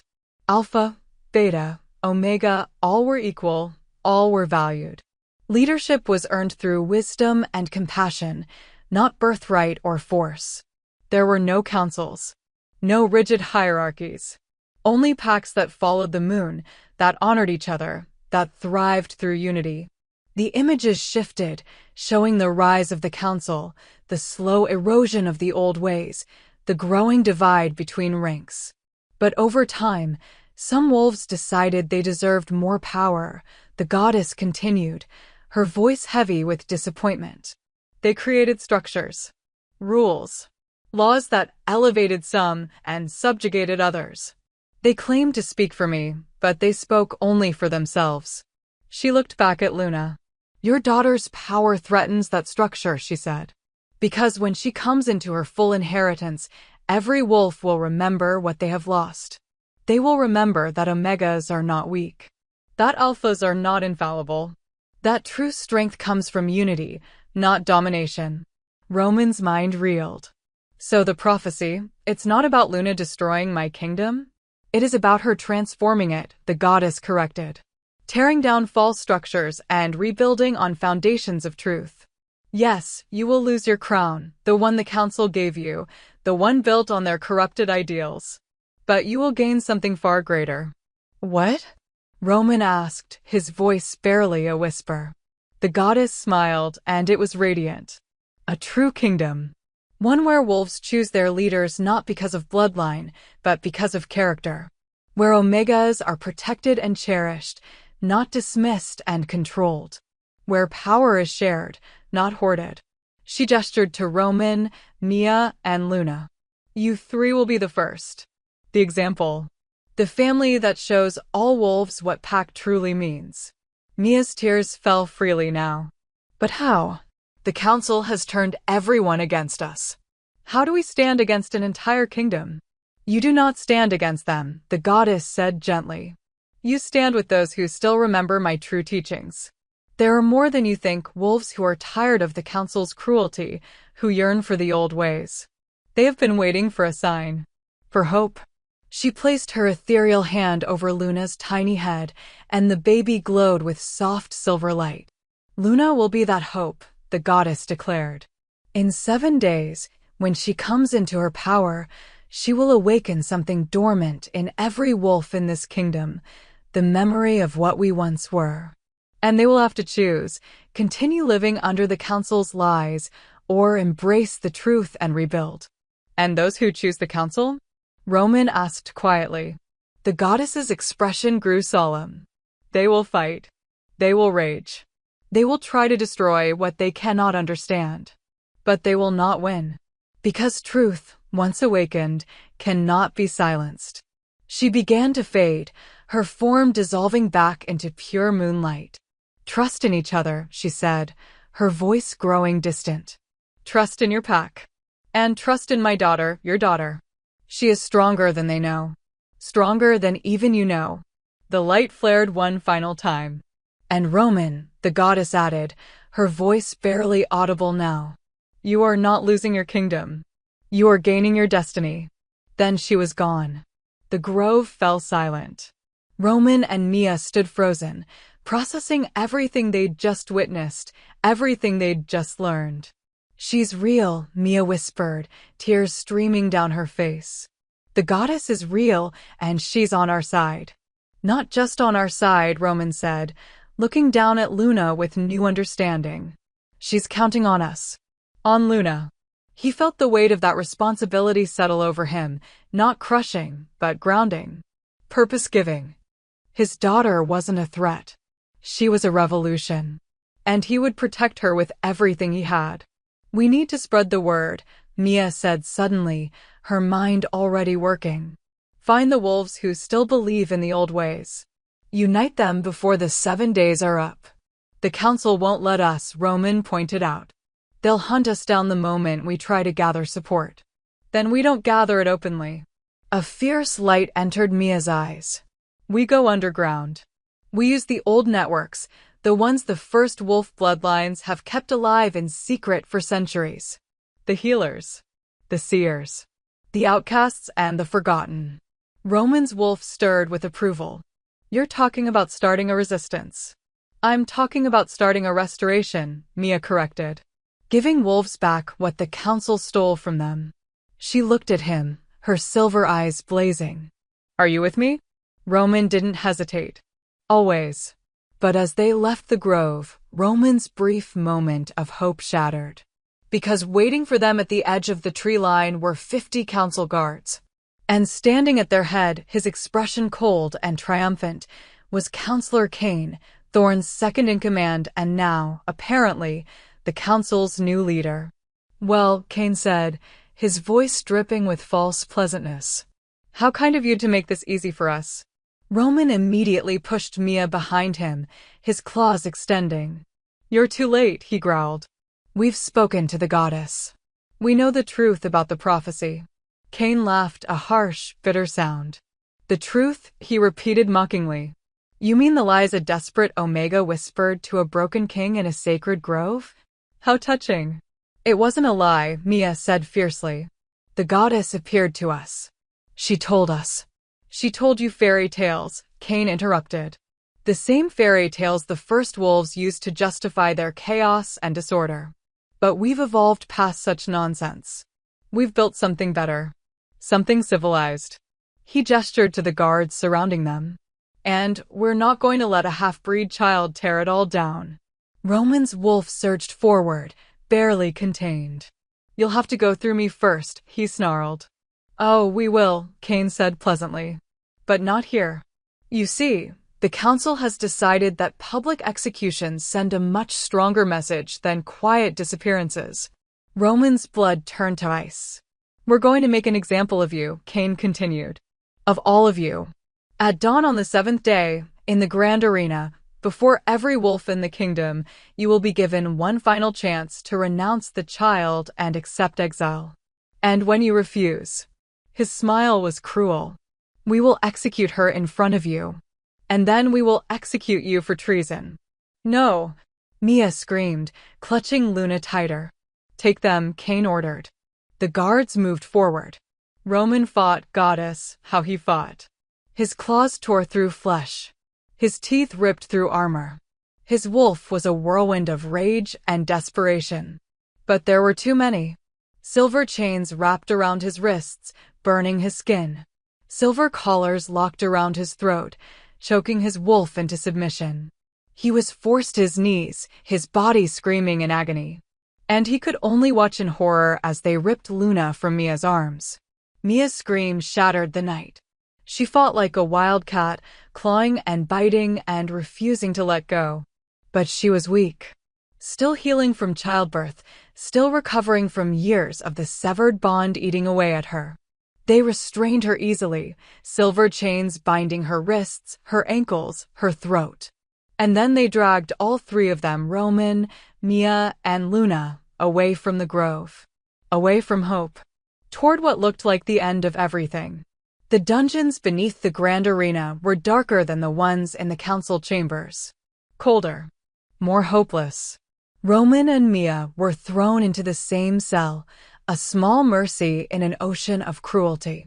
Luna had been taken to a separate holding area, and Roman could hear her crying through the stone walls. Weak, tired, hungry cries that tore at his soul. We have to get to her, Mia sobbed, pulling uselessly at her chains. Roman, we have to. I know. Roman's voice was hollow. His hands were burned raw from the silver. His wolf was barely conscious, beaten into submission by the restraints. He'd failed. Failed as a king. Failed as a mate. Failed as a father. This is my fault, he whispered, staring at the cell floor. I should have run faster. Fought harder. I should have. Stop. Mia crawled across the cell to him, ignoring the way her chains scraped against the stone. This is not your fault. None of this is your fault. I couldn't protect you, Roman choked out. I couldn't protect Luna. What kind of alpha can't protect his own family? The kind who's been fighting an entire corrupt system alone, Mia said fiercely. She cupped his face, forcing him to look at her. Roman, you've done everything right. You remembered me. You chose us. You sought the goddess's truth. You've been brave and strong and good. And it still wasn't enough, Roman said bitterly. Mia's silver eyes filled with tears. Then we make it enough, she whispered. We don't give up. We don't let them win. We fight until our last breath, and we trust that the goddess meant what she said, that truth cannot be silenced. Roman wanted to believe her. But as Luna's cries echoed through the dungeon, and as the reality of their situation pressed down on him like a physical weight, he felt hope slipping away. 3 days passed in that cell. 3 days of Luna's cries growing weaker. 3 days of Mia's health deteriorating as the severed bond continued to poison her. 3 days of Roman plotting escapes that had no chance of succeeding. Guards came periodically to feed them, barely enough to keep them alive. They taunted. They threatened. They described in vivid detail what would happen in the arena. And through it all, Roman could only think one thing. I'm sorry. I'm so sorry. On the 4th day, something changed. A guard Roman didn't recognize slipped into their cell during the night shift. Roman was on his feet immediately, chains rattling, ready to fight despite his weakness. But the guard raised his hands in a peaceful gesture. I'm not here to hurt you, he said quickly, his voice low. I'm here to help. Roman's eyes narrowed. Why would you help us? Because I heard you, the guard said. In the grove. I was part of Cain's unit, but I stayed hidden in the trees. And I heard the goddess speak. Hope flickered in Roman's chest, small but real. You believe her? Mia asked, sitting up despite her exhaustion. I do, the guard said. And I'm not the only one. Word is spreading. Quietly. Carefully. But spreading. There are wolves throughout the kingdom who are questioning the council's narrative. Who want to know why they're so afraid of one baby. He glanced toward the door nervously. I don't have much time, but I needed you to know you're not alone. When the 7th day comes, when they try to execute you in the arena, there will be wolves who stand with you. Who remember the old ways. Who choose truth over fear. How many? Roman demanded. The guard hesitated. Not enough. Not yet. But every hour, more wolves are joining us. We're organizing. Planning. And on the 7th day, we fight, Roman finished, understanding dawning. The guard nodded. We fight. For Luna. For the goddess's vision. For a better kingdom. He reached into his coat and pulled out a small vial of clear liquid. This is a healing tonic, he said, passing it through the bars to Mia. It won't fix everything, but it'll give you strength for what's coming.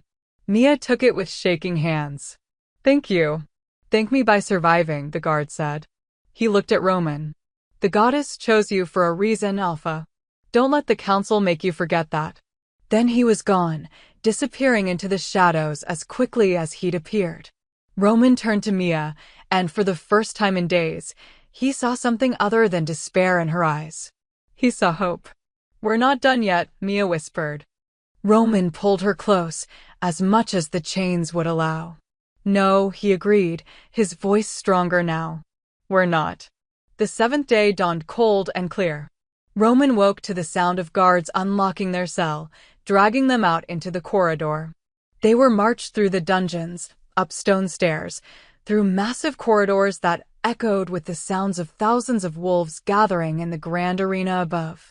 The council had made this a spectacle, a warning to any wolf who dared defy their authority. As they emerged into the arena, Roman's breath caught. The amphitheater was packed, tier upon tier of wolves, all watching, all waiting to see what would happen to the Alpha King who dared choose love over duty. And at the center of the arena, on a raised platform, stood the council. Cain at the front, holding Luna. Roman's daughter, his tiny, precious daughter, looked so small in the counselor's arms. She wasn't crying anymore. She was just still. Too still. No, no, no. Luna! Mia screamed, fighting against the guards holding her. Cain smiled coldly. Welcome, Roman, he said, his voice magically amplified to reach every corner of the arena. "Welcome to the end of your treasonous rebellion." He gestured to the crowd. "These wolves have gathered to witness justice, to see what happens when an alpha forgets his duty and indulges in selfish sentiment. They're here to watch you. They're here to witness the truth." A voice rang out. Everyone froze, because standing at the edge of the arena, surrounded by at least 200 wolves, was Liam, Roman's head warrior, his friend, his pack. And he wasn't alone. Behind him stood Zane, Ellie, and dozens of others, warriors, healers, common wolves from every rank and territory. All armed, all ready to fight. Kane's expression darkened. "You dare." "We dare," Liam interrupted, stepping forward. "Because we've heard the truth. About the prophecy. About the goddess's real message. About what you've been hiding from us for centuries." A murmur rippled through the crowd. Kane's eyes flashed with rage. "Guards. Arrest them." But the guards didn't move. Because many of them, Roman realized with dawning hope, were part of the resistance too. "You've lost, Kane," Liam said coldly. "The old ways are returning. And there's nothing you can do to stop it." Kane's face twisted with fury. "Then I'll start with the child," he snarled. He raised his hand, silver dagger glinting in the morning sun, and brought it down toward Luna. Roman moved. The silver chains shattered, not because he was strong enough to break them, but because in that moment of pure, desperate love, his wolf surged forward with power he'd never felt before. Ancient power. First wolf power. The same power Luna carried. He crossed the arena in seconds, shifting mid-leap, his massive black wolf form colliding with Kane before the blade could touch his daughter. The dagger went flying. Luna tumbled from Kane's arms, and Mia caught her, her own chains breaking as the bond between mate and child sang with protective fury. The arena erupted. Wolves who'd been waiting for this moment, who'd been secretly organizing, secretly resisting, surged forward. And the battle for the kingdom's future began. The grand arena had become a battlefield. Roman fought like a wolf possessed, claws slashing, teeth tearing, his massive form a black blur of lethal precision. Every guard who came near him fell. Every council member who raised a weapon against his family found themselves staring at their own mortality. But it wasn't just Roman fighting anymore. All around the arena, wolves were choosing sides. Liam and his warriors had formed a protective circle around Mia and Luna, holding off wave after wave of council loyalists. Zane was coordinating defensive positions with tactical precision. Ellie was using her healer's knowledge to identify weak points in the enemy's formations. And more wolves, common pack members, omegas who'd been subjugated for years, betas tired of the council's tyranny, were joining the fight every moment. The tide was turning, but not fast enough. Kane had rallied the council's elite guard, 50 of their most brutal enforcers, trained killers who'd spent decades eliminating threats to council authority. They were pushing through the resistance's defenses, cutting down Roman's allies, moving inexorably toward where Mia stood protecting Luna. "Roman," Liam shouted, his voice barely audible over the chaos. "We can't hold them much longer." Roman spun, his golden eyes finding Mia across the arena. She was on her knees, exhausted from the fighting, weakened by years of suffering and the silver chains' lingering effects. But she held Luna with fierce determination, her body a shield between their daughter and the world. Their eyes met. And through the bond, Roman felt her love, her faith, her absolute trust that he would find a way. "I won't let them take you again," he sent through their connection. "Never again." Mia's response was immediate, flooding him with warmth and strength. "I know. I believe in you. I always have."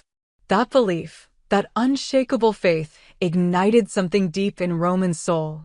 The council had spent 3 years trying to make him forget her. But what they'd really done was forge a bond so strong that even their darkest magic couldn't truly break it. And now that bond was fully awakened, fully alive. It was unstoppable. Roman threw back his head and released a howl that shook the very foundations of the arena. Not a call to battle, a call to pack. The howl echoed across the kingdom. Every wolf within 100 miles felt it, resonating through their bones, pulling at something primal and ancient in their souls. It wasn't just an alpha's command. It was a reminder, a memory of what pack truly meant before the council twisted it into hierarchy and control. Unity, protection, loyalty earned through love, not fear. And wolves answered. They poured into the arena from every entrance, wolves who'd been sitting in the stands, uncertain which side to choose. Wolves who'd been stationed outside, ordered to prevent anyone from leaving. Wolves who'd been living under the council's thumb for so long they'd forgotten what freedom felt like. They came because that howl awakened something in them. The same thing Luna would awaken in 7 days, when her full power manifested. But Roman was giving them a preview, showing them what was possible. A beta warrior who'd been fighting for the council suddenly froze, his sword halfway through a downward strike. His eyes widened as memories flooded back, memories of his Omega mate, dismissed and degraded by the council's laws. Memories of the love they'd been forced to hide. He lowered his weapon and turned on the council guard beside him. The same thing happened throughout the arena. Wolves who'd been loyal to the council's structure, who'd believed in the hierarchy, who'd accepted their place in the system, they were suddenly remembering. Remembering that it hadn't always been this way. Remembering that Omegas used to be revered, not subjugated. Remembering that Alphas used to lead through wisdom, not domination. Remembering the goddess's true teachings, buried under centuries of council propaganda. And one by one they chose. They chose truth. They chose the old ways. They chose pack. Cain watched his army crumble with mounting horror. No, he snarled, his carefully controlled expression finally cracking. No, you're all fools. Sheep following a false prophet. The old ways were chaos. Disorder. We gave you civilization. Structure. Purpose. But his words fell on deaf ears. Because Roman's howl, and the bond it represented, had shown the wolves something the council never could. That true purpose came from within. That true strength came from unity. That true leadership was earned through love and sacrifice, not titles and fear. Cain's elite guards were surrounded now, outnumbered 10-1 by wolves who'd finally remembered what they were fighting for. The council members on the platform looked at each other with growing panic, realizing that their centuries of control were slipping away before their eyes. This isn't over. Cain screamed, his composure completely shattered now. You think one battle changes everything? You think a prophecy makes you invincible? I'll hunt you down. All of you. He never finished. Because a massive gray wolf, Liam, in his full shifted form, leaped onto the platform and pinned Cain to the ground with one enormous paw. The counselor struggled, but Liam's jaws closed around his throat. Not biting. Not yet. Just holding. Making it clear that Cain's life hung by a thread. The arena fell silent. Every eye turned to Roman. The Alpha King, no, not king anymore. Not in the way the council had defined it. Just Roman. A father. A mate. A wolf who'd chosen love over power and found that love was the greatest power of all. He shifted back to human form, standing tall despite his wounds, despite his exhaustion. And he walked across the arena to where Mia knelt with Luna. He dropped to his knees beside them. Are you hurt? He asked softly, his hands gentle as he checked them both for injuries. Mia shook her head, tears streaming down her face. We're okay. Roman, we're okay. Luna stirred in her arms, her tiny eyes opening, and for the first time since her birth, she looked truly alive. Alert. Aware. Looking up at her father with eyes that glowed silver. Just like her mother's. Roman's heart clenched. Hello, little one, he whispered, his voice thick with emotion. I'm sorry it took me so long to protect you properly. But I promise, I swear on the goddess herself, no one will ever threaten you again. Luna's tiny hand reached up, her fingers brushing his cheek. And Roman felt it. A pulse of pure, ancient power. Not destructive. Healing. The silver burns on his hands began to fade. The exhaustion weighing him down lifted. Even the wounds from the battle started to close. Luna wasn't just the heir to the first wolf bloodline. She was a healer. A unifier. Everything the goddess had promised. Mia gasped, feeling it too through their bond. Roman, she's perfect. Roman finished. She's perfect. He stood, still holding Mia close with one arm, Luna cradled between them. And he turned to face the thousands of wolves watching. I know what you're thinking, Roman began, his voice carrying clearly through the now silent arena. You're thinking that I'm a traitor. That I abandoned my duty. That I chose personal happiness over the kingdom's stability. He paused, letting the words settle. And you're right. I did choose my family. I chose love. I chose to defy a corrupt system that demanded I sacrifice my own daughter for the sake of maintaining power. He gestured to Luna. But here's what the council never told you. That sacrifice they demanded? It was never about protecting the kingdom. It was about protecting themselves. Their authority. Their control. Their version of order that elevates some wolves and crushes others. A murmur rippled through the crowd. The prophecy they fear so much? Roman continued. It's not about destruction.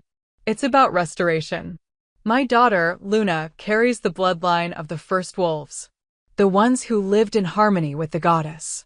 The ones who knew that every wolf, regardless of rank, deserves respect and dignity. He looked directly at the council members cowering on the platform.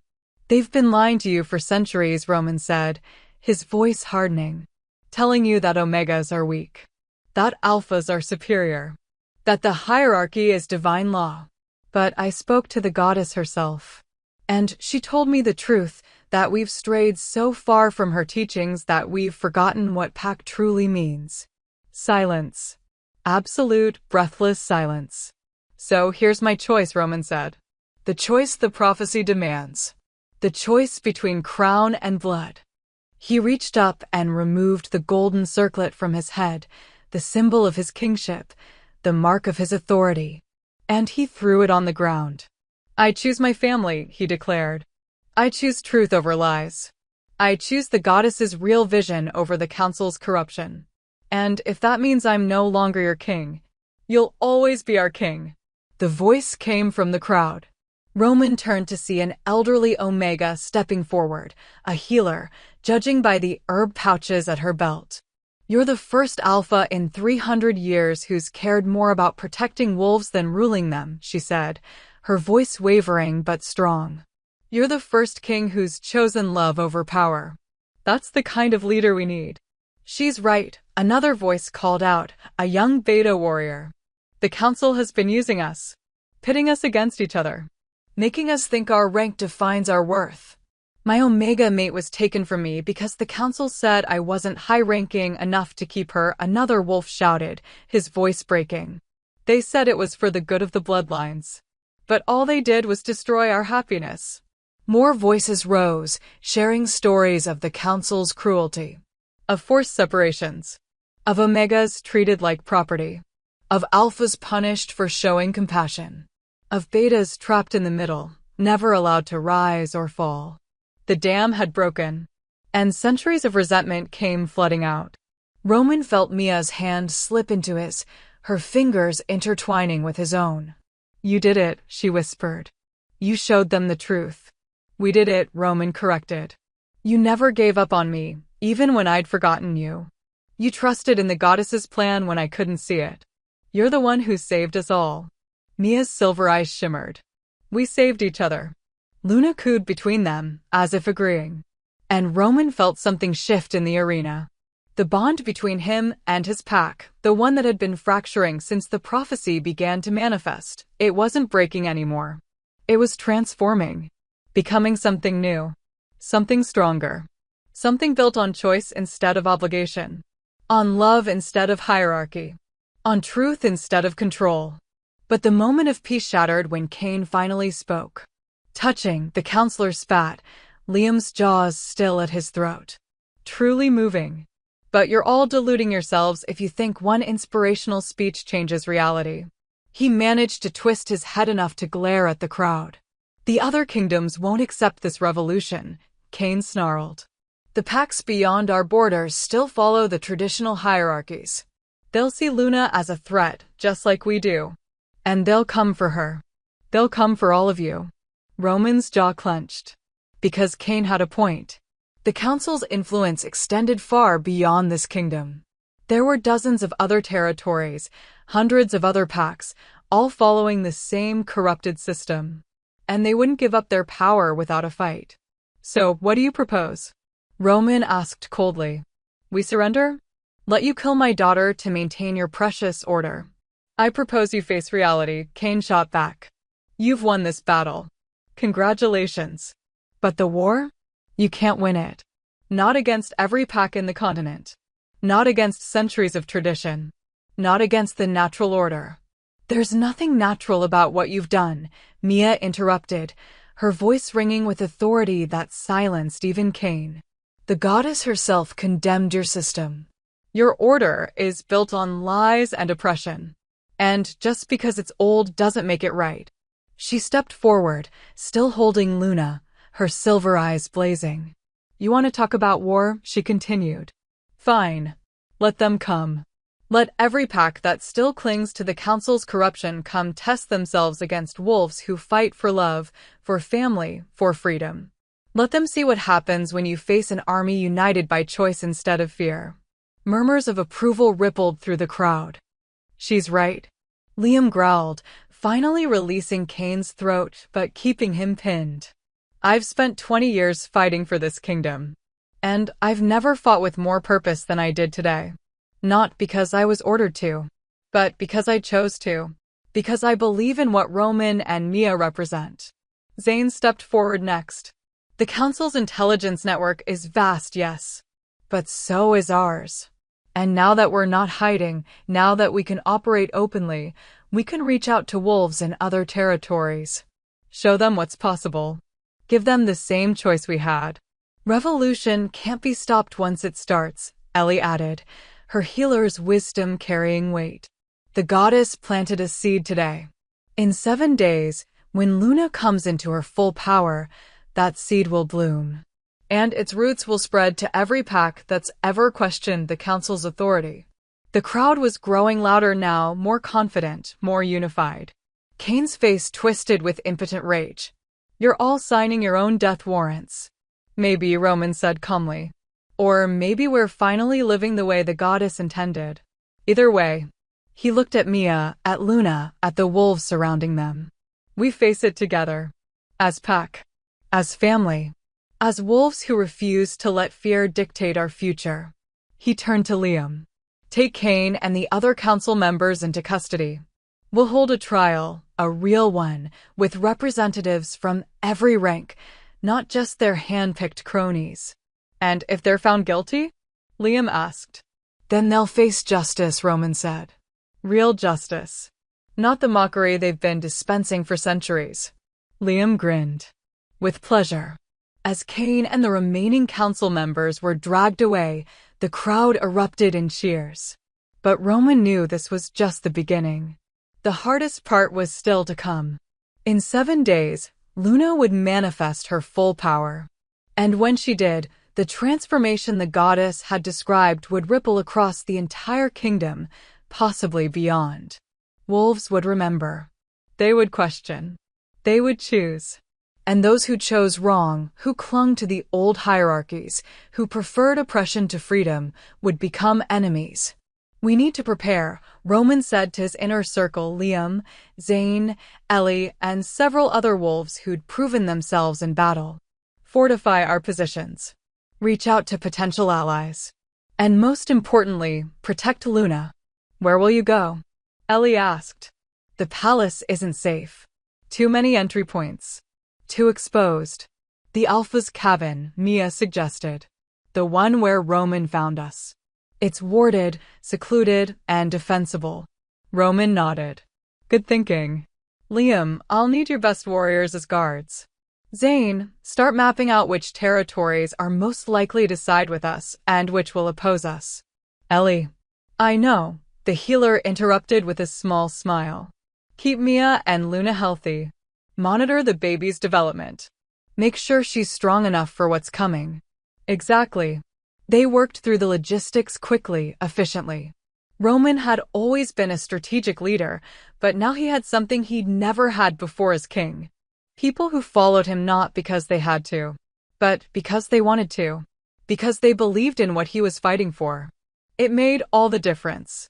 That night, as Roman, Mia, and Luna settled into the cabin, guarded by 24 loyal warriors outside, Roman finally allowed himself to breathe. They'd survived. Against impossible odds, against an entire system designed to crush them, they'd survived. And more than that, they'd won. Not the war. Not yet. But the first battle. The one that mattered most. Mia was feeding Luna a mixture Ellie had prepared, something to help strengthen the baby's still developing body. The infant drank eagerly, her silver eyes bright and alert. She's getting stronger every day, Mia observed, wonder in her voice. Can you feel it? Through the bond. Roman could. Luna's presence in his consciousness was growing, becoming more defined. Not just his daughter anymore. His pack. The goddess said she'd awaken something in every wolf, Roman said quietly. I felt it today. When I howled. It was like I was touching every soul in the kingdom. Reminding them of who they really are. That's what Luna will do, Mia said softly. But permanently. Once her power fully manifests, wolves won't be able to hide from the truth anymore. They'll remember the old ways whether they want to or not. And some will hate her for it, Roman said, the weight of that reality settling over him. Some will, Mia agreed. But others will love her. Will see her as the hope they've been waiting for. And those wolves, the ones who choose truth, they'll be our foundation. The beginning of something better. Roman moved closer, wrapping his arms around both of them. I was so lost without you, he confessed. Those 3 years, even though I didn't remember you, I felt empty. Like something vital was missing. I threw myself into being the perfect king, the perfect alpha, because I didn't know what else to do. But it was never enough. Nothing was ever enough. Mia leaned into him, careful not to disturb Luna. You were never supposed to be the council's king, Roman. You were always meant to be something more. Something better. But you needed to lose everything to find your true purpose. My true purpose, Roman repeated, looking down at Luna. Being a father. A mate. A leader who serves instead of rules. Yes. Mia's smile was soft and proud. The goddess knew what she was doing when she brought us together. Even when the council tried to tear us apart, even when they stole your memories, the bond remained. Waiting. Ready to be awakened when the time was right. I'll never let them take you again, Roman vowed. Either of you. No matter what comes in the next 7 days, no matter how many enemies we face. I know, Mia interrupted gently. I've always known. From the moment you marked me in that garden, I knew you'd protect me with your life. That's who you are, Roman. Not because you're an alpha. Because you're you. Roman kissed her then, soft and reverent and full of 3 years of longing. When they finally pulled apart, Luna was watching them with those impossibly wise silver eyes. And Roman could have sworn she was smiling. The next morning, Zane arrived with news. We've had responses from 3 territories already, he reported, spreading maps across the cabin's table. The Northern Highlands are willing to hear us out. They've had issues with the council's interference in their pack dynamics for years. And the others? Roman asked. The Eastern Valleys are cautiously interested. But the Southern Territories. Zane's expression darkened. They've declared you an enemy of all wolfkind. They're mobilizing their forces. And they're calling on other packs to join them. Roman's jaw clenched. How many? At least 5 territories. Maybe more. Could be looking at an army of 10,000 wolves within the month. 10,000. Against their few hundred. The odds were not good. Then we need to move faster, Roman said. Reach out to every pack that's ever felt oppressed by the council. Show them that change is possible. That they don't have to live under tyranny anymore. We're trying, Zane said. But Roman, some wolves don't want change. They're comfortable with the hierarchy. It gives them power, status, security. Asking them to give that up. I'm not asking them to give up anything except their cruelty, Roman interrupted. The goddess's vision doesn't eliminate rank. It just removes the oppression attached to it. Alphas can still lead. Betas can still serve. Omegas can still nurture. But no one is worth less because of what they were born as. I understand that, Zane said carefully. But you need to understand that not everyone will see it that way. Some wolves have built their entire identity around being better than others. Luna's power will strip that away. And they'll fight to keep it. Roman knew Zane was right. This was going to get worse before it got better. But he also knew that backing down wasn't an option. Not anymore. Keep reaching out, Roman ordered. Every wolf who joins us makes us stronger. Every pack that chooses truth over lies shifts the balance in our favor. We have 7 days before Luna's power manifests. Let's make them count. Zane nodded and left to continue his work. Roman turned to find Mia watching him with a mixture of pride and concern. You're worried, she observed. Terrified, Roman admitted. We're about to face an army. And we're asking wolves to fundamentally change how they see the world. That's a lot. It is, Mia agreed. She crossed to him, Luna in her arms. But we're not doing it alone. The goddess is with us. Our pack is with us. And most importantly, she placed Luna in Roman's arms. We have something worth fighting for. Something pure and true and impossible to corrupt. As long as we remember that, as long as we keep fighting for love and family and freedom, we can't truly lose. Roman looked down at his daughter, at the tiny being who represented everything the goddess had intended for wolfkind. And he felt his resolve harden into something unbreakable. Then let them come, he said quietly. Let every pack that still worships power over love come test themselves against us. Because we're not just fighting for Luna's life anymore. He looked up at Mia, his golden eyes blazing. We're fighting for the soul of our entire species. The 7 days passed in a blur of preparation, negotiation, and growing tension. More territories declared their allegiance, both for and against Roman's cause. The kingdom was splitting, fracturing along lines that had been invisible until now. Those who'd suffered under the council's rule flocked to Roman's banner. Those who'd benefited from it rallied to oppose him. And in the middle were thousands of wolves who simply didn't know what to believe anymore. By the 6th day, both sides had amassed considerable forces. The resistance, Roman's pack, as they were now calling themselves, numbered nearly 2,000 wolves from various territories and ranks. United not by blood or hierarchy, but by choice and belief. The opposition, led by the southern territories and remnants of the council's most loyal supporters, had gathered over 8,000. Still outnumbering them 4-1. The battle would take place at dawn on the 7th day, right as Luna's power was prophesied to fully manifest. Are you scared? Mia asked Roman the night before, as they lay together in the cabin with Luna sleeping peacefully between them. Yes, Roman admitted. But not of dying. I'm scared of failing. Of letting Luna grow up in a world that hates her for what she represents. Of not being strong enough to protect you both. Mia's hand found his in the darkness. You've already protected us, she said softly. You broke through impossible magic to remember me. You defied an entire system to save Luna. You started a revolution with nothing but love and conviction. Roman, you've done everything right. But what if it's not enough? Then we'll have died trying to make the world better, Mia said simply. And our daughter will know, through the bond, through the stories that survive us, that her parents loved her enough to fight the whole world for her. That's not failure, Roman. That's legacy. Roman pulled her closer, breathing in her scent, vanilla and rain and wild sage, the scent he'd been missing for 3 years without knowing it. I love you, he whispered. I love you more than crowns or kingdoms or anything this world has to offer. I know, Mia said, and he could hear the smile in her voice. That's why we're going to win. Dawn broke clear and cold on the seventh day.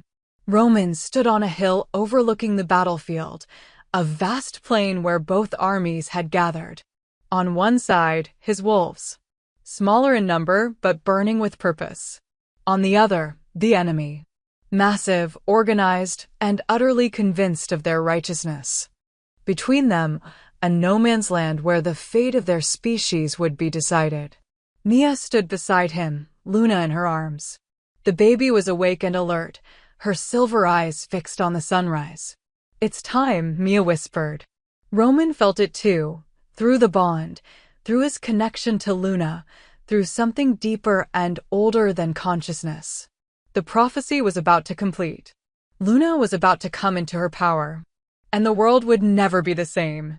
The sun crested the horizon, bathing the battlefield in golden light, and Luna began to glow.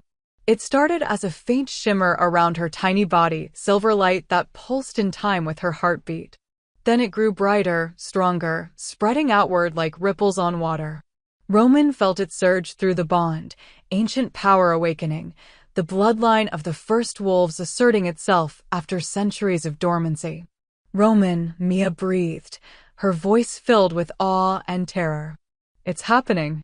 The light expanded, washing over Roman first, then Mia, then spreading down the hill toward their assembled forces. And everywhere it touched, wolves remembered. Liam was the first to fall to his knees. The massive warrior's eyes went wide, tears streaming down his scarred face as memories flooded his mind, not his own memories, but something deeper. Ancestral memories.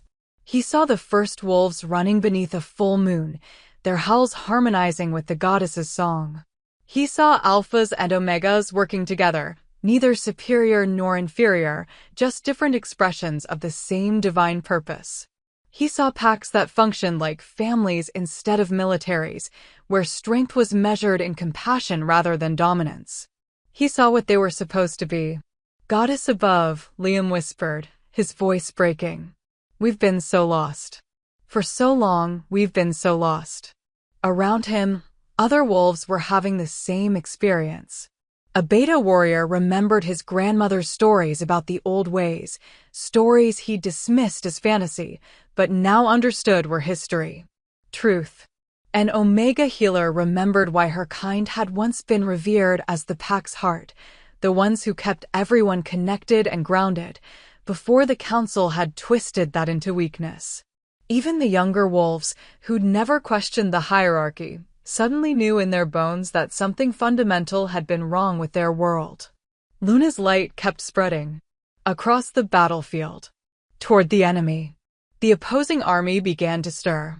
Confusion rippled through their ranks as the silver light reached them, bringing the same revelations, the same memories, the same truth. But their reactions were different. Some wolves dropped their weapons immediately, the same understanding dawning on their faces. They saw what Liam saw, the beauty of what they'd lost, the horror of what they'd become. But others fought it. "No," a Southern Territory commander roared, shaking his head violently as if he could physically reject the visions. "This is a trick. Dark magic. Don't listen to it." He wasn't wrong about it being magic, but it wasn't dark. It was the purest magic there was. Truth. The goddess's truth, channeled through Luna's innocent, untainted soul. And truth couldn't be controlled or corrupted or bent to anyone's will. It simply was. "She's poisoning our minds," another enemy alpha shouted, his eyes wild with panic. "The child is trying to destroy everything we've built. Attack. Attack before it's too late." He lunged forward, shifting mid-stride into a massive brown wolf. And dozens of others followed him, wolves so committed to the old hierarchy, so dependent on their elevated status, so terrified of losing their power that they would rather fight than face what they'd become. The battle began. Roman shifted instantly, his black wolf form intercepting the first attacker before he could reach the hill where Mia stood with Luna. His jaws closed around the brown wolf's throat, but he didn't kill, not yet. He simply held, dominated, forced the enemy to feel the strength behind Roman's conviction. "This is what you're fighting for," his wolf seemed to say. "Fear and control. Is that really worth dying for?" The brown wolf's eyes widened as the question penetrated his rage. And Roman released him. The wolf scrambled back, confused, conflicted, then ran. Not toward the fight, but away from it entirely. Roman had given him a choice. And he'd chosen to leave. One down. Thousands to go. Liam was beside Roman in seconds, his gray wolf form massive and scarred and utterly loyal.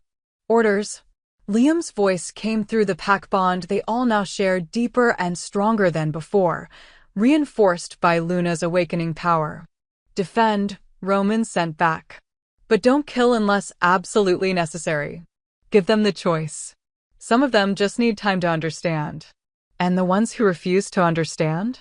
Zane's voice joined the bond, sharp and practical. "Then we do what we must," Roman said grimly.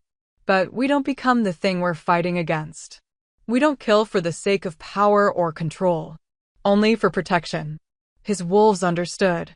And they spread out across the battlefield with a discipline and coordination that shouldn't have been possible for such a hastily assembled force. But Luna's power was working through them now, connecting them, unifying them, making them truly pack in a way the Council's hierarchy never could. The battle was unlike anything Roman had ever experienced. It wasn't just physical combat, claws and teeth and blood on the grass. It was a battle of beliefs. Every exchange, every confrontation became a test. Would the enemy choose to keep fighting for a system that oppressed them? Or would they accept the truth Luna's power was showing them? Roman saw it happening in real time across the battlefield. A young beta from the eastern valleys was fighting one of Roman's warriors until Luna's light intensified around them both. The beta suddenly stopped mid-strike, his eyes filling with tears as he remembered his Omega sister, taken by the Council and forcibly bonded to an Alpha she didn't love. He dropped his weapon and joined Roman's side. But not everyone converted. A grizzled Alpha commander from the Southern Territories, his face twisted with rage and denial, was cutting through Roman's forces with brutal efficiency. He'd built his entire life around being superior, around commanding others, around the power his rank gave him. And he would rather die than give that up. "You're destroying the natural order," he howled, his claws slashing toward a younger wolf. "Wolves need hierarchy, need structure. Without it, we're just animals. We are animals." Mia's voice rang out across the battlefield, magically amplified somehow, maybe by Luna's power, maybe by the goddess herself. "We're wolves, children of the moon. And we were never meant to cage each other with false rules and corrupt systems." She stood on the hill, still holding Luna, the baby's silver light blazing around them both like a beacon. "The goddess gave us instincts," Mia continued, her voice fierce and clear. "To protect the pack, to nurture the young, to follow the moon's guidance. She gave us ranks not to divide us, but to show us different ways to serve the whole. But you twisted that gift into a weapon. You made it about power instead of purpose." Luna's light pulsed brighter with each word, and Roman felt the truth of Mia's speech resonating through every wolf on the battlefield. Even the enemies were listening now. Even those still fighting were hesitating. "Look at your Omegas," Mia shouted. "The ones you've subjugated and controlled. They carry the next generation. They heal your wounds. They hold your packs together when everything else falls apart. How is that weakness?" Several Omega wolves in the enemy army started crying, not from sadness, but from relief. From finally hearing someone speak the truth they'd always known but been told to deny. "Look at your betas," Mia continued. "The ones you've trapped in the middle. Neither powerful enough to lead nor weak enough to be dismissed. They're your warriors, your teachers, your bridges between extremes. How is that lesser?" Beta wolves on both sides were nodding now, their weapons lowering. "And look at your alphas." Mia's voice softened, but didn't lose its intensity. "You were meant to be protectors. guides. The ones who shield the pack from danger and lead with wisdom. But the council corrupted that into domination and control. They made you think love was weakness, that compassion was failure, that the only way to lead was through fear. She looked directly at Roman, her silver eyes shining with love and pride. But my mate, the Alpha King who gave up his crown for his daughter, he showed you the truth. That real strength comes from sacrifice. That real leadership means serving others before yourself. That real power is the kind that uplifts instead of crushing. Roman felt something crack open in his chest, not breaking, but expanding. Like his heart had been too small to contain everything he felt, and now it was growing to accommodate the impossible depth of his love for Mia, for Luna, for every wolf who'd chosen to stand with them. So choose, Mia demanded, her voice ringing with divine authority. Choose the goddess's true vision, or choose the council's lies. Choose freedom or choose oppression. Choose to be the wolves we were always meant to be, or choose to keep living in the cage they built for us. Luna's light exploded outward, a wave of pure, undeniable truth that washed over every single wolf on the battlefield. And the enemy army shattered. Thousands of wolves dropped their weapons. Not surrendering, converting. They'd felt it. Through Luna's power, through Mia's words, through the bond that connected all wolves whether they acknowledged it or not. They'd felt the truth. And they couldn't deny it anymore. The grizzled Southern Territory commander stood alone now, his forces abandoning him, joining Roman's side in droves. Traitors, he screamed, his voice hoarse with desperation. Traitors. All of you. You're destroying everything. Everything. Roman shifted back to human form and walked toward the commander calmly, deliberately. We're not destroying anything, Roman said quietly. We're rebuilding. Creating something better from the ruins of what the council corrupted. There's nothing better than order, the commander spat. Nothing better than knowing your place. Than having structure and rules and fear. Roman interrupted. Is that what you mean? Nothing better than living in fear of stepping out of line? Nothing better than watching wolves suffer because they were born the wrong rank. The commander's face twisted. You don't understand. Without the hierarchy, without the rules, wolves will tear each other apart. We need control. You need love, Mia said softly, appearing beside Roman with Luna in her arms. The commander's eyes went to the baby, and for just a moment, his expression faltered. Because Luna was looking at him with those wise silver eyes, not with judgment or hatred, but with simple, innocent compassion. And through her power, the commander suddenly saw himself as she saw him. Not a monster. Just a wolf who'd been taught wrong. Who'd built his entire identity on lies. Who was terrified that without the hierarchy defining him, he'd be nothing. You are not nothing. Luna's power seemed to whisper directly into his soul, not words, but feelings. Pure emotional truth. You are a child of the goddess. You are Pac. You are loved, even if you've forgotten how to love yourself. The commander's legs gave out. He collapsed to his knees, his face crumpling, decades of rigid control finally breaking under the weight of unconditional acceptance. I don't know how to be anything else, he choked out. This is all I've ever known. Then learn, Roman said gently, crouching beside him. We'll all learn together. How to be Pac without oppression. How to lead without domination. How to honor our ranks without using them as weapons. He extended his hand. You can choose differently. Starting now. The commander stared at Roman's hand for a long moment. Then, slowly, hesitantly, he took it. The battlefield fell silent. What should have been a bloodbath had become something else entirely. A transformation. A revolution that happened not through violence and force, but through truth and choice and the irresistible power of love. 8,000 wolves who'd come to destroy Luna now stood on the same side as those who'd come to protect her. United. Whole. Pac. Roman looked around at the assembled forces, warriors and healers, alphas and omegas and betas, old wolves and young, from dozens of different territories and backgrounds. All of them connected now through Luna's awakened power. All of them remembering what they were meant to be. "This is just the beginning," Roman called out, his voice carrying across the silent field. "There are still territories that will resist. Still wolves who will cling to the old ways. Still battles to fight and hearts to change." He pulled Mia close, looked down at Luna. "But we've proven something today. We've proven that change is possible. That the goddess's vision isn't just a dream, it's a reality we can build together." Liam stepped forward, his gray wolf form shifting back to human.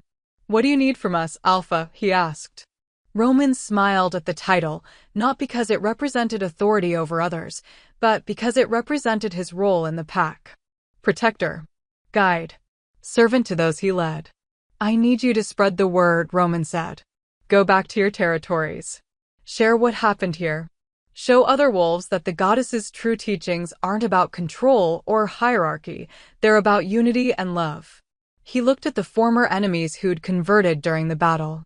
"Go home and tell your packs what you saw, what you felt. Give them the choice we gave you. And if they choose truth, welcome them. If they choose lies, let them go. We won't force anyone to change, but we will show them a better way." Murmurs of agreement rippled through the crowd. "What about the council?" Zane asked. "The ones still in custody?" "They'll stand trial," Roman said, "with representatives from every rank judging them. If they're found guilty of crimes against woolkind, and they will be, they'll face appropriate consequences." "Death," someone called out. Roman hesitated, then shook his head. "Exile," he said. "We take away their power, their influence, their ability to hurt others. But we don't become executioners. We're better than that." Some wolves looked disappointed. Others looked relieved. But all of them understood. This new pack, this new way of being, it couldn't be built on more bloodshed. It had to be built on something better. As the sun climbed higher, the wolves began to disperse. Not scattering in defeat, but spreading out in purpose, carrying the message, sharing the truth, planting seeds of change in territories across the continent. Roman watched them go, Mia's hand in his, Luna quiet and content between them. "Do you think it'll work?" Mia asked softly. "Do you think we can really change centuries of corruption?" "I don't know," Roman admitted. "But I know we have to try. And I know Luna gave us a chance. A real chance to make things right." Luna chose that moment to look up at both of them, her silver eyes bright and alert. And through the bond, that beautiful, impossible bond connecting all three of them, Roman felt his daughter's first conscious thought. Not words, exactly. More like pure emotion and intention, translated into something his mind could understand. Safe. Loved. Home. Roman's eyes burned with tears. "Yeah, little one," he whispered, touching her tiny cheek. "You're safe. You're loved. And you're home." Mia leaned against him, exhaustion and relief making her sway. "What now?" she asked. "We can't go back to the palace. We can't be the Alpha King and his mate, not in the way the council defined it." "No," Roman agreed. "We can't. But maybe that's okay. Maybe we need something new. Not a king on a throne ruling from above, but a family living among the pack, leading by example instead of decree." He looked at the cabin in the distance, the small, humble building where they'd found shelter when everything else had been stripped away. "That's home now," he said, "for as long as we need it. And when Luna's older, when she's ready to step into her power fully, we'll figure out what comes next. Together." Mia smiled, tired but genuine. "Together," she echoed. They returned to the cabin to find it surrounded by wolves. Not enemies, supporters. Dozens of wolves from their army who'd insisted on standing guard, on making sure their Alpha's family was protected while they rested. Liam was organizing patrol schedules. Ellie was setting up a makeshift healer's station.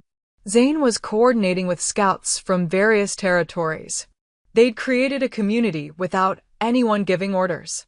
Because that's what pack meant. "You all should rest," Roman called out as they approached. "The battle's over. The war isn't. Liam countered with a grin. We've still got holdout territories to deal with, council remnants to track down, and a whole new society to build. No rest for any of us, Alpha. Roman wanted to argue, but looking at the determination on his warriors' faces, he knew it would be pointless. These wolves had found purpose, and they weren't letting go of it. Fine, Roman relented. But at least eat something. Ellie, make sure everyone's wounds are treated. And someone needs to send word to the Northern Highlands, let them know what happened here. They deserve to know their alliance meant something. Orders were given, tasks delegated, the community functioning like a well-oiled machine. And Roman realized something profound. He hadn't stopped being an alpha. He'd just become the right kind of alpha. The kind the goddess always intended. That night, as Luna slept peacefully between them, Mia turned to Roman with a question he'd been expecting. What do we tell her? She asked quietly. When she's old enough to understand.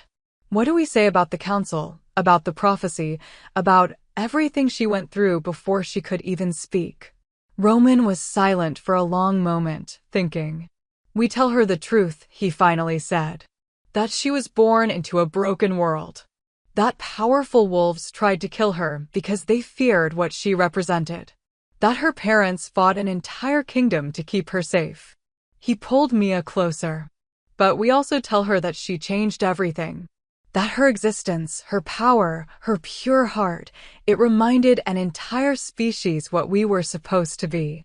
That she healed wounds that had been festering for centuries. That she brought wolves home to themselves. His voice grew softer, more emotional. We tell her that she's not just our daughter. She's hope. She's proof that even the most corrupted systems can be transformed if people are willing to fight for truth. She's a living reminder that love is stronger than fear, that family is stronger than hierarchy, that the goddess never abandoned us. We abandoned her teachings, and Luna helped us find our way back. Mia's tears fell silently. That's a lot of weight to put on a child, she whispered. It is, Roman agreed. But we won't let her carry it alone. She'll have us. She'll have the pack. She'll have an entire community of wolves who owe their freedom to her existence. And if anyone ever makes her feel like a burden or a threat, his eyes flashed gold. They'll answer to me. Mia smiled through her tears. And to me. And to an entire pack of wolves who've learned that protecting the innocent isn't weakness, Roman added. It's our highest calling. Luna stirred between them, as if she'd heard every word and approved. And through the bond, Roman felt his daughter's contentment. She didn't understand the words yet, but she understood that she was loved. Fiercely, completely, unconditionally. And in the end, that was all any child really needed. Weeks turned into months. The transformation Luna had begun on that battlefield continued to ripple outward, touching territories across the continent. Some embraced it immediately, packs where omegas had long suffered, where betas had been trapped, where alphas had grown weary of the council's demands. Others resisted, territories still clinging to the old hierarchies, still believing in the superiority of rank, still terrified that equality meant chaos. But slowly, inexorably, the balance shifted. Because Luna's power hadn't just awakened memories. It had awakened hope. And hope, once planted, was nearly impossible to kill. Roman spent his days traveling between territories, mediating disputes, helping packs transition from the old ways to the new. He wasn't a king anymore, not in title. But he was a leader. A guide. An alpha who'd proven he'd sacrifice everything for what was right. And wolves listened. Mia worked with healers across the kingdom, re-establishing the ancient networks that had once made omegas the respected heart of pack society. She taught them about the first wolf traditions, about the healing arts that had been suppressed by the council, about how to use their voices and their gifts without fear. And Luna grew. Strong and bright and impossibly wise for her age. By her first birthday, she could already shift, not into a full wolf, but into a hybrid form that blended human and wolf characteristics. Silver fur covered her tiny body, and her eyes glowed with the goddess's light. She was extraordinary, and she was loved by thousands. On Luna's first birthday, they held a celebration. Not in a palace or grand arena. In the clearing near the cabin, surrounded by the pack that had become their family. Hundreds of wolves attended, some from territories near and far, all wanting to see the child who'd changed their world. There were games and stories and food shared freely among all ranks. Alphas played with Omega children. Betas taught warriors new techniques. Everyone was equal, everyone was valued, everyone was pack. As Roman watched Luna toddle around the clearing, her hybrid form making her both adorable and powerful, he felt Mia's hand slip into his. "We did it," she whispered.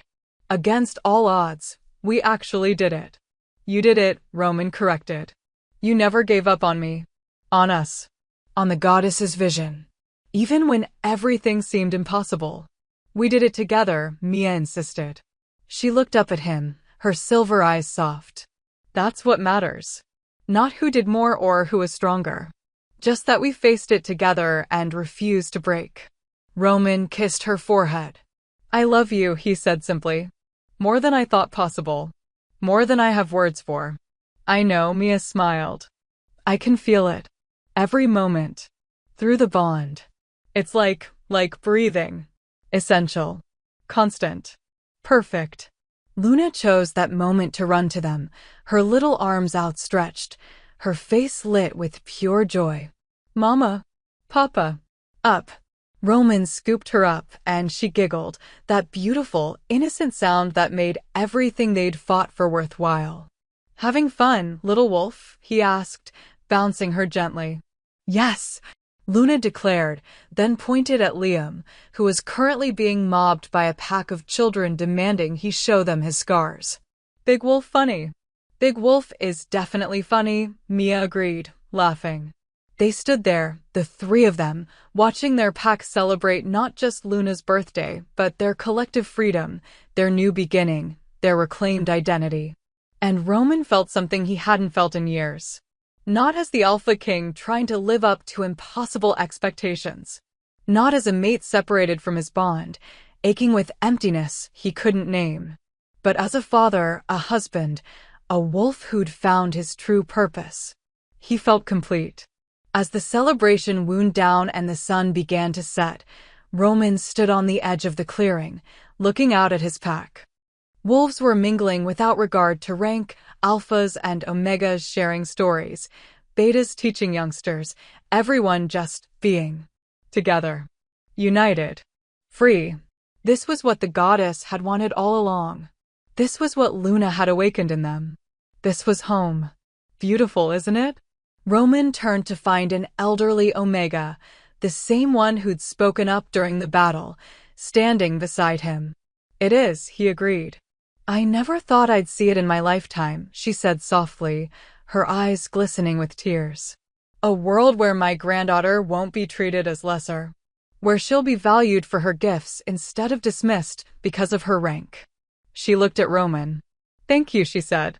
"For fighting for us. For all of us." Roman shook his head. "You don't have to thank me. This is what should have always been." "Maybe," the elder agreed. "But you made it happen. You and your mate and your extraordinary daughter. You proved that one family, fighting with love instead of fear, could change the world." She patted his arm gently. "Never forget that, young Alpha. In the hard days ahead, and there will be hard days, never forget that loved one. That truth conquered lies. That the goddess's vision prevailed." She walked away before Roman could respond, leaving him with those words echoing in his mind. Love won. It had. Against impossible odds, against centuries of corruption, against an entire system designed to crush them. Love had won. And as Roman looked at Mia playing with Luna, at their pack celebrating together, at the future they were building one day at a time, he knew that no crown, no kingdom, no amount of power could ever compare to this. To family. To pack. To home. 5 years later. Roman stood at the edge of the training grounds, watching as Luna, now a bright, energetic 5-year-old, sparred with children twice her age. She moved with a grace that shouldn't have been possible for someone so young, her silver eyes tracking every movement, her hybrid form perfectly balanced between human intelligence and wolf instinct. She was extraordinary. But more importantly, she was happy. "She's getting faster," Mia observed, appearing beside Roman with 2 cups of tea. She handed him one, her fingers brushing his in that casual intimacy they'd developed over years of being perfectly in sync. "She's getting everything faster," Roman said with a mixture of pride and concern. "Ellie says she's developing abilities we've never seen before. Healing, yes, but also connection. She can feel every wolf in the pack, know what they need before they ask." "Like the goddess," Mia said softly. "That's what the first wolves could do. Feel the pack's needs and respond." "Luna's not just inheriting power, Roman. She's inheriting purpose." Roman watched as Luna helped a younger pup who'd fallen during the sparring, her tiny hands glowing with soft silver light as she healed a scraped knee. The pup's face lit up with wonder, and Luna giggled, clearly delighted she could help. "She has your heart," Roman said to Mia. "Your compassion. Your instinct to heal. And your strength," Mia countered. "Your conviction. Your willingness to stand up for what's right no matter the cost." "Then she's going to be unstoppable," Roman said, and there was no fear in his voice anymore. Only pride. Liam approached, his gray hair now streaked with more silver than before, but his strength undiminished by time. "Delegates from the Western Shores just arrived," he reported. "They're requesting an audience. Seems they've finally decided to join the alliance." Roman's eyebrows rose. "The Western Shores? They've been holdouts for 3 years. Not anymore," Liam grinned. Apparently, word of Luna's healing abilities reached them. One of their high-ranking alphas was dying from silver poisoning, council punishment from the old days. They're hoping she might be able to help. Roman looked at Mia, who nodded. "We'll meet with them," Roman said. "But make it clear Luna isn't a tool to be used. If she chooses to heal their alpha, it's her choice. Not ours. Not theirs." "Understood," Liam said, then hesitated. "Roman, there's something else. The scouts report that Kane escaped custody 2 days ago." Roman's entire body tensed. "How?" "Inside help, looks like. One of the guards at the exile camp. Turns out he'd been a council loyalist all along. They found his body this morning. Kane killed him after he helped with the escape." "Where is he now?" Roman's voice had dropped into that dangerous alpha tone that made even Liam straighten. "Unknown. But Roman." Liam's expression darkened. "He left a message carved into the guard cell. Just 2 words, not finished." Mia's hand found Roman's, squeezing tight. "He's coming for Luna," she whispered. "Let him try," Roman growled. But beneath the bravado, he felt the familiar fear, that primal terror every parent knows when their child is threatened. "Double the patrols," he ordered. "I want eyes on every approach to this territory. And I want Zane tracking Kane's movements. Use every contact we have. Find him before he finds us." Liam nodded and departed quickly. Roman turned to Mia, seeing his own fear reflected in her silver eyes. "We knew there would be wolves who never accepted the change," Mia said quietly. "Kane built his entire identity on the Council's power. Without it, he's nothing. Of course he'd want revenge." "He won't get near her," Roman said fiercely. "I'll tear him apart before." "Papa." Luna's voice cut through his rising anger. She was running toward them, her hybrid form making her faster than any normal child, her face bright with excitement. "Papa, did you see? I won 3 times. And I helped Micah with his knee. His mama said I was very gentle." Roman's fierce expression melted instantly. He crouched down, catching Luna as she launched herself into his arms. "I saw, little wolf," he said, holding her close. "You were amazing. Strong and compassionate, just like you should be." Luna beamed, then looked at Mia. "Mama, can we practice the healing songs tonight?" The ones Grandma Ellie taught us. Of course, sweetheart, Mia said, stroking Luna's silver hair. But first, you need to clean up and rest. You've been training all morning. I'm not tired. Luna protested, even as she yawned. Roman and Mia exchanged amused glances. How about a story, then? Roman suggested. While you rest. Just for a little while. Luna's eyes lit up. The story about how you and Mama met? We've told you that one 100 times, Mia laughed. I know. But it's the best one. Luna insisted. Because you fought the whole world for each other. And you won because you loved each other more than anything. Roman felt his throat tighten with emotion. Yeah, little wolf, he said softly. That's exactly why we won. They settled in the cabin, their home, expanded now but still humble, still grounded. Luna curled up between them on the large couch, her hybrid form slowly shifting back to fully human as she relaxed. Tell it from the beginning, Luna demanded, her eyes already growing heavy despite her protests that she wasn't tired. All right, Mia began, her voice taking on that storytelling cadence Luna loved. It started in a healing ward, where a young Omega was grinding herbs. Roman watched his daughter's face as Mia spoke, watched her smile at the romantic parts, giggle at the funny moments, grow serious during the scary bits. She knew the story by heart. They all did. But she never tired of hearing it. Because it was her story too. The story of how she came to be. Of how her parents' love had been strong enough to change the world.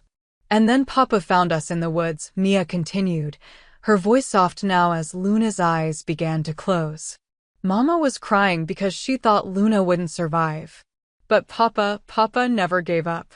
He fought through magic and memories and an entire kingdom because he knew, deep in his soul, that we were worth it. Because love is the strongest magic, Luna murmured, her voice drowsy. The goddess said so. She did, Roman confirmed, pulling a blanket over his daughter. And she was right.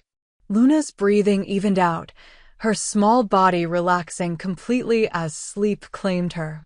But just before she drifted off completely, she whispered something that made both Roman and Mia's hearts stop. Don't worry, Papa. When the bad man comes, I'll protect you too. Roman and Mia locked eyes over their sleeping daughter. She knew.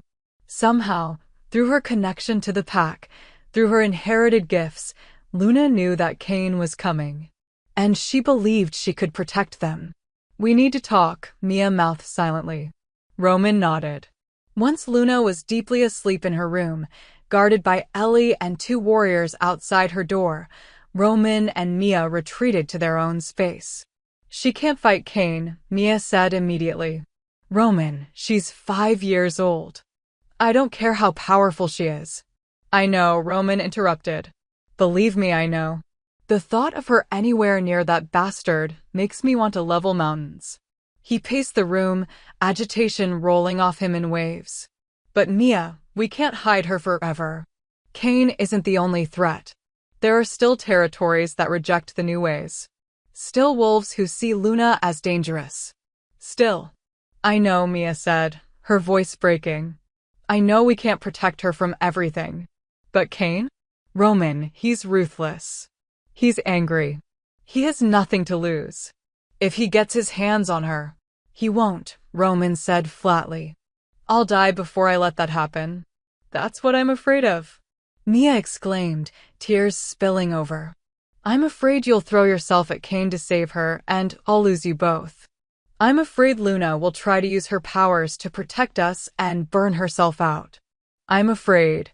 Roman crossed to her, pulling her into his arms.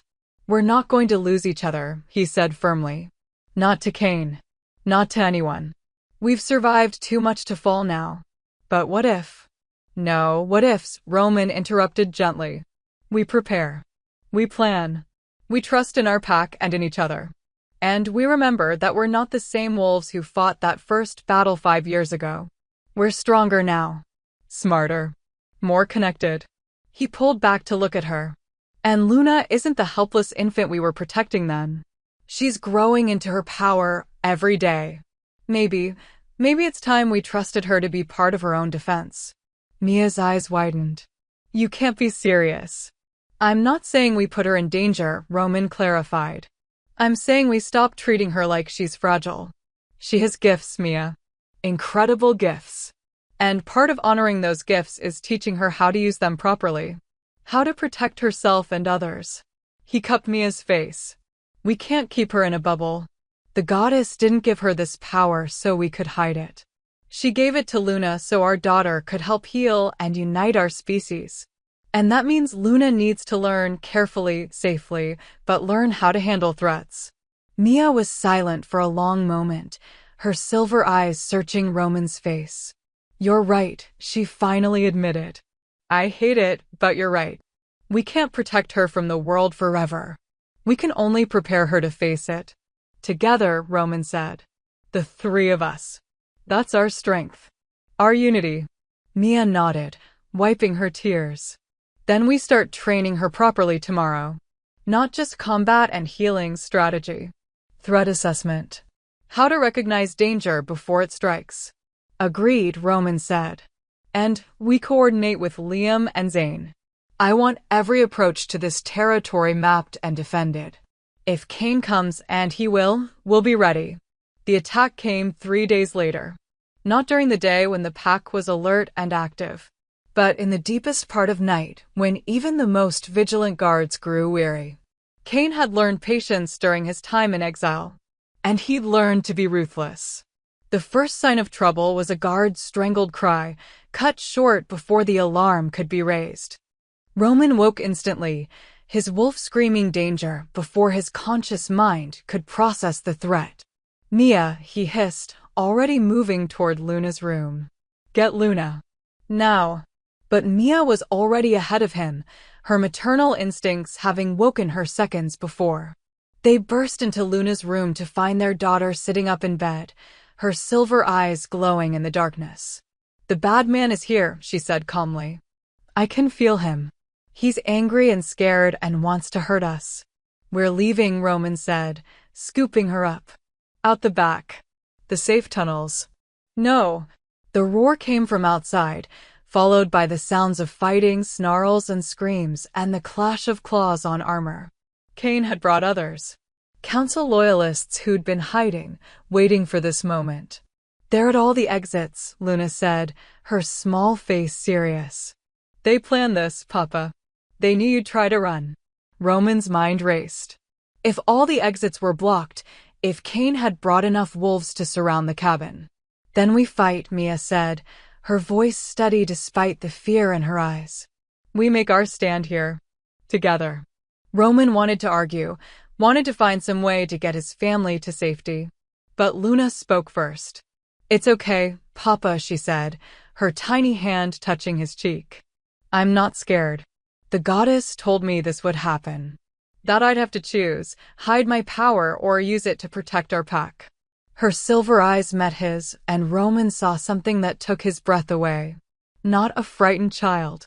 A young alpha coming into her purpose. I choose to protect, Luna said simply. And her power exploded. Silver light flooded the cabin, so bright it was almost blinding.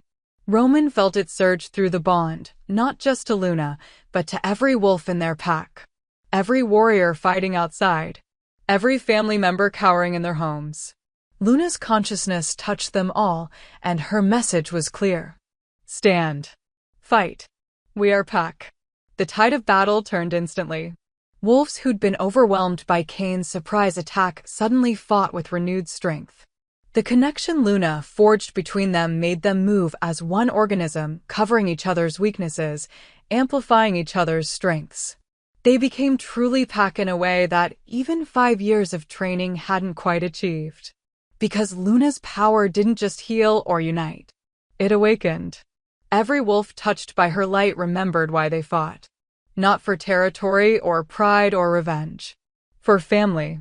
For love. For the future Luna represented.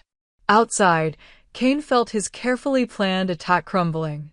And oh, he roared, his massive form tearing through defenders as he charged toward the cabin. You don't get to win. You don't get to take everything from me and just. Roman met him at the door.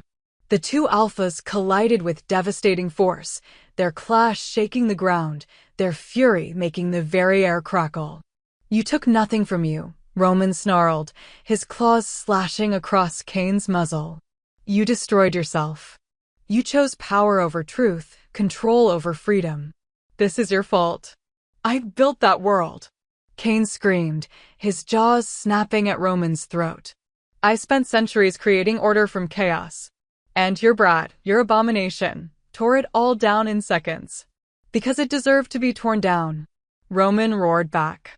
They fought with brutal intensity, neither giving ground, both driven by absolute conviction. But Roman had something Kane didn't. He was fighting for his family. And that made him unstoppable.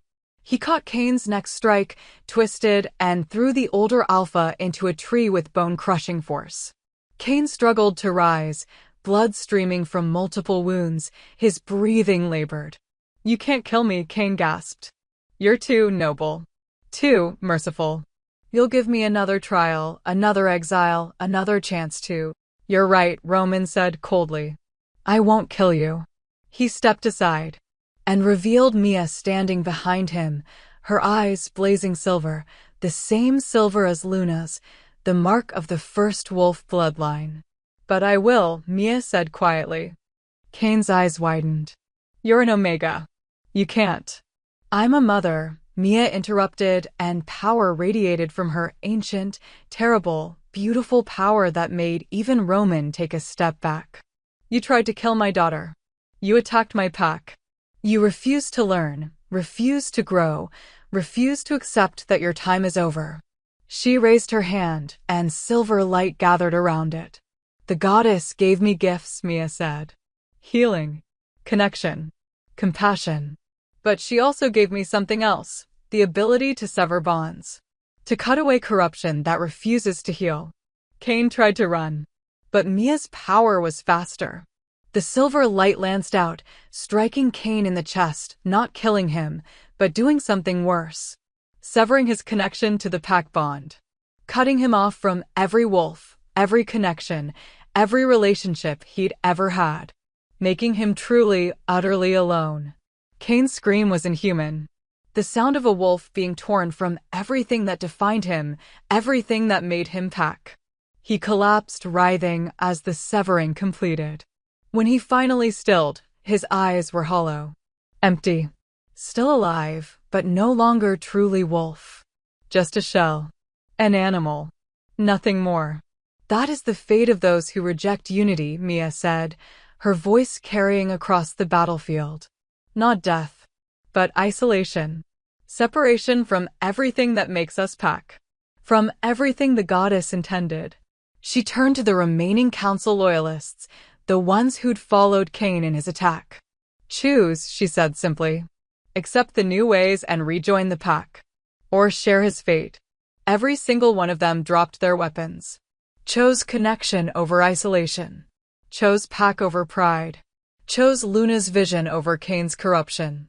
The battle ended not with death, but with transformation. As the sun rose over the battlefield, Roman stood with Mia and Luna, surveying the aftermath. Kane was gone, taken by neutral wolves to live out his days in complete isolation, unable to connect to any pack, any bond, any wolf.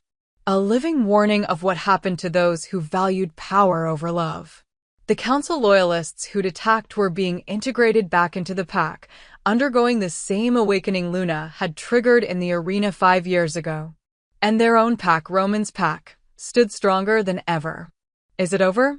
Luna asked, looking up at her parents with those wise silver eyes. "This battle is," Roman said, kneeling beside her.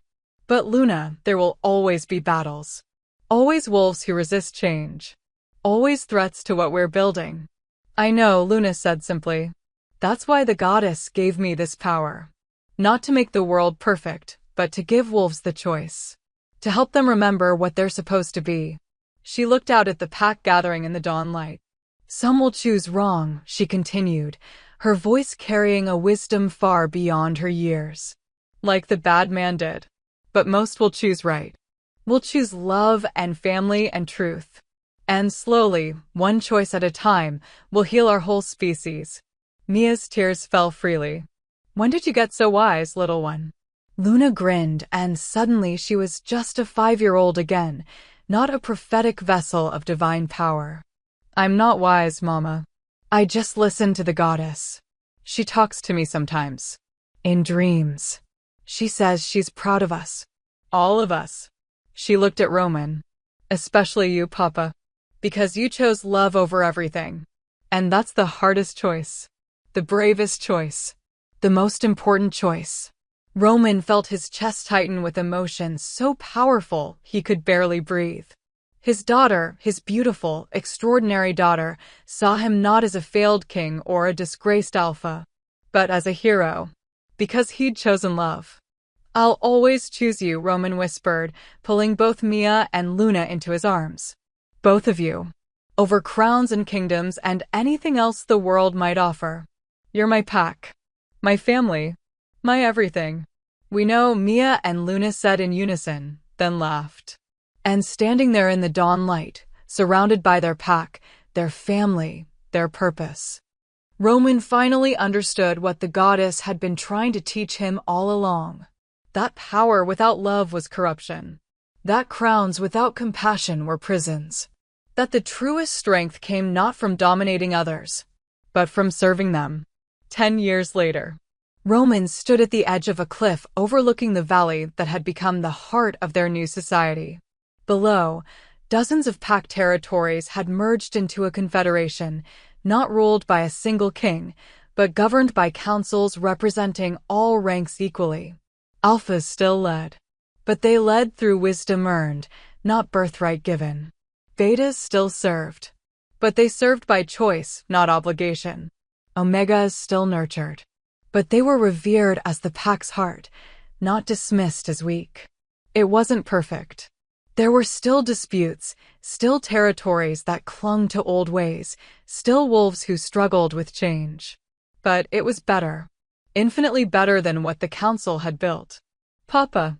Roman turned to see Luna, now 15, tall and graceful, her silver eyes bright with excitement, running toward him with a group of young wolves following. Papa, you have to come see. We've been working on a new healing technique, combining my power with traditional herbs, and it can neutralize silver poisoning. Even old cases. Roman smiled, his heart swelling with pride. That's incredible, little wolf. Show me. Luna beamed and started explaining the technique, her hands moving expressively, her passion for healing evident in every word. The other young wolves listened raptly, alphas and omegas and betas, all learning together, all seeing Luna not as a threat but as a teacher, a leader, a friend. This was the future they'd fought for. A future where rank didn't determine worth. Where love wasn't weakness. Where the goddess's true teachings guided instead of the council's corruption. Mia appeared beside Roman, her hand slipping into his as naturally as breathing. She's remarkable, Mia said softly, watching their daughter. She is, Roman agreed. But she's not doing it alone. Look. He gestured to the young wolves surrounding Luna, supporting her, learning from her, building on her ideas. That's the real victory, Roman said. Not that Luna has power, but that she's teaching others to use theirs. Not that we defeated the council, but that we created something better. Not that we survived, but that we're thriving. Mia leaned against him, and Roman wrapped his arm around her shoulders. 15 years since he'd found her in the woods.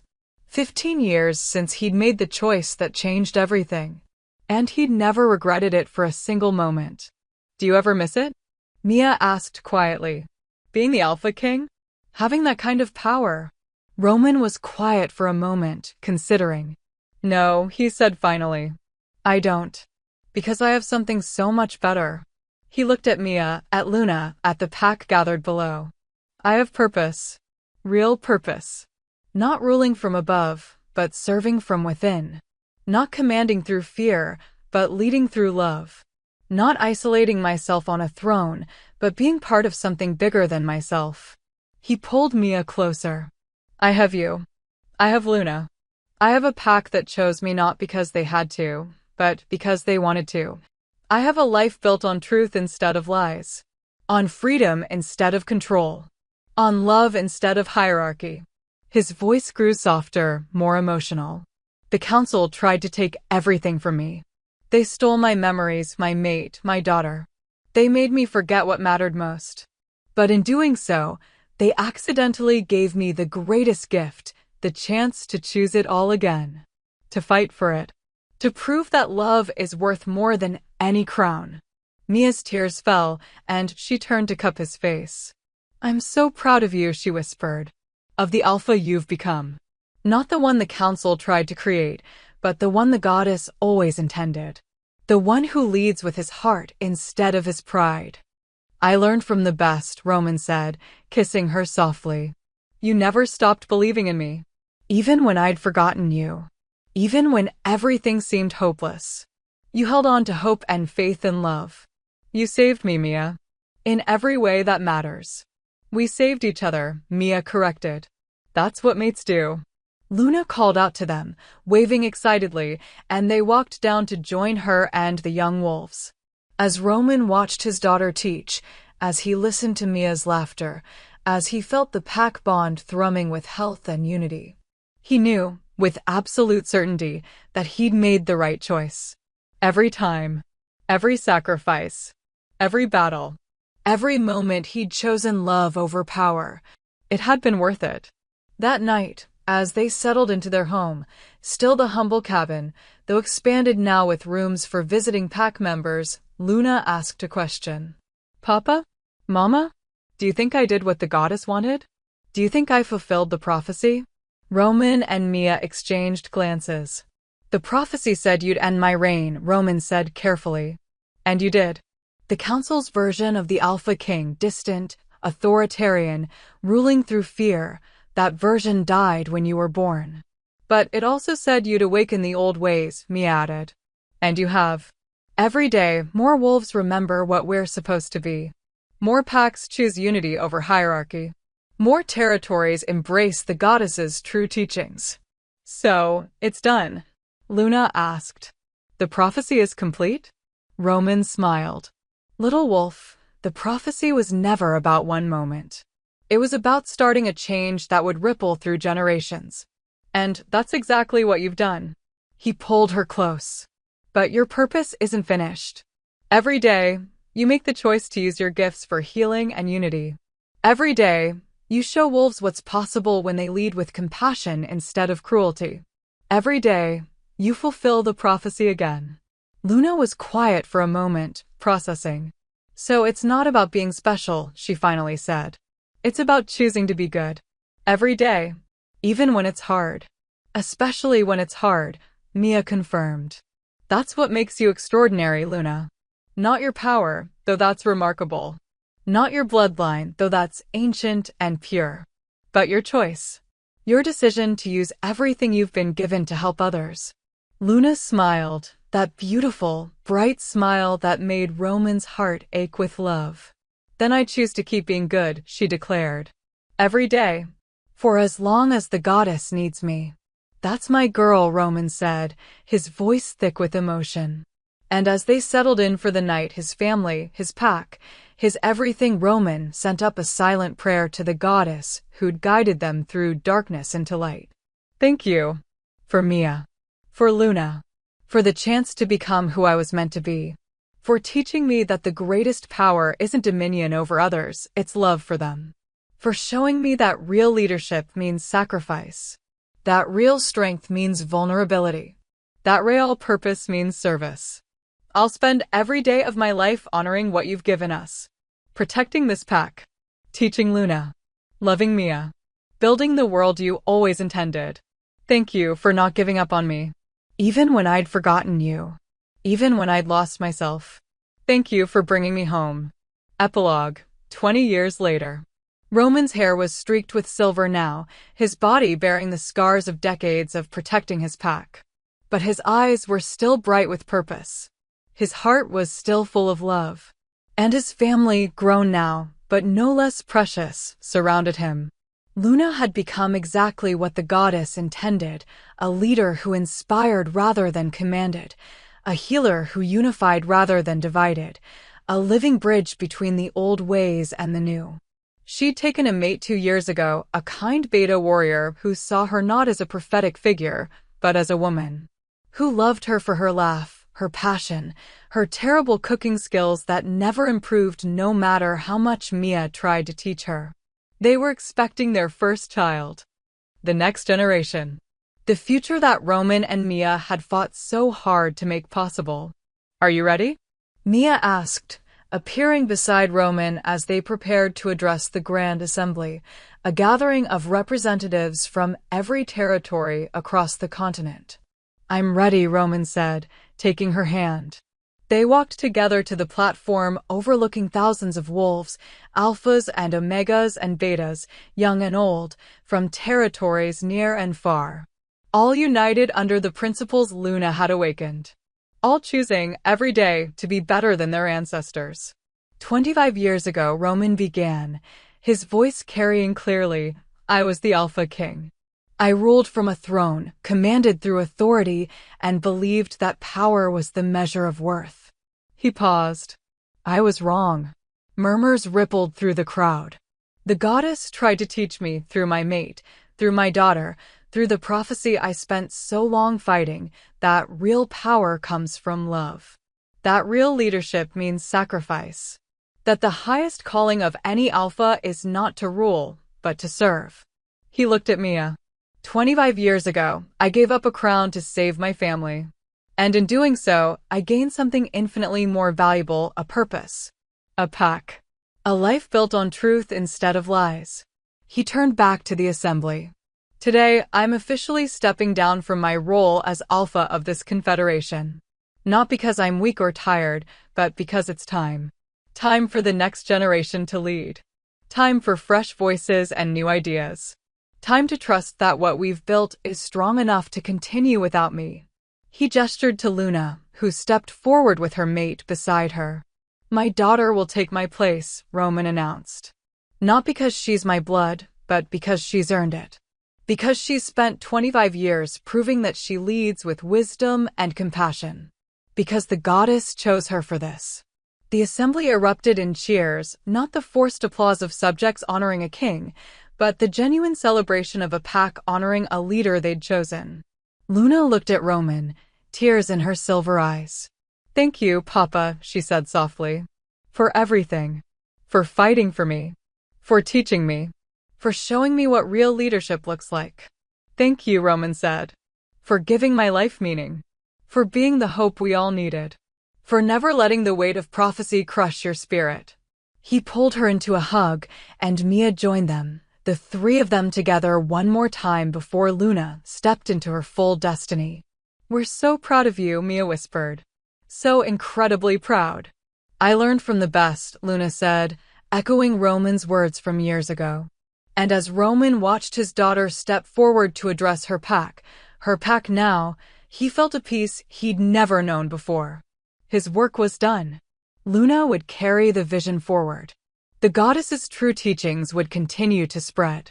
And he could finally rest, knowing that the world he left behind was better than the one he'd inherited. That evening, Roman and Mia walked through the forest, the same forest where he'd found her crying in the snow all those years ago. Do you ever regret it?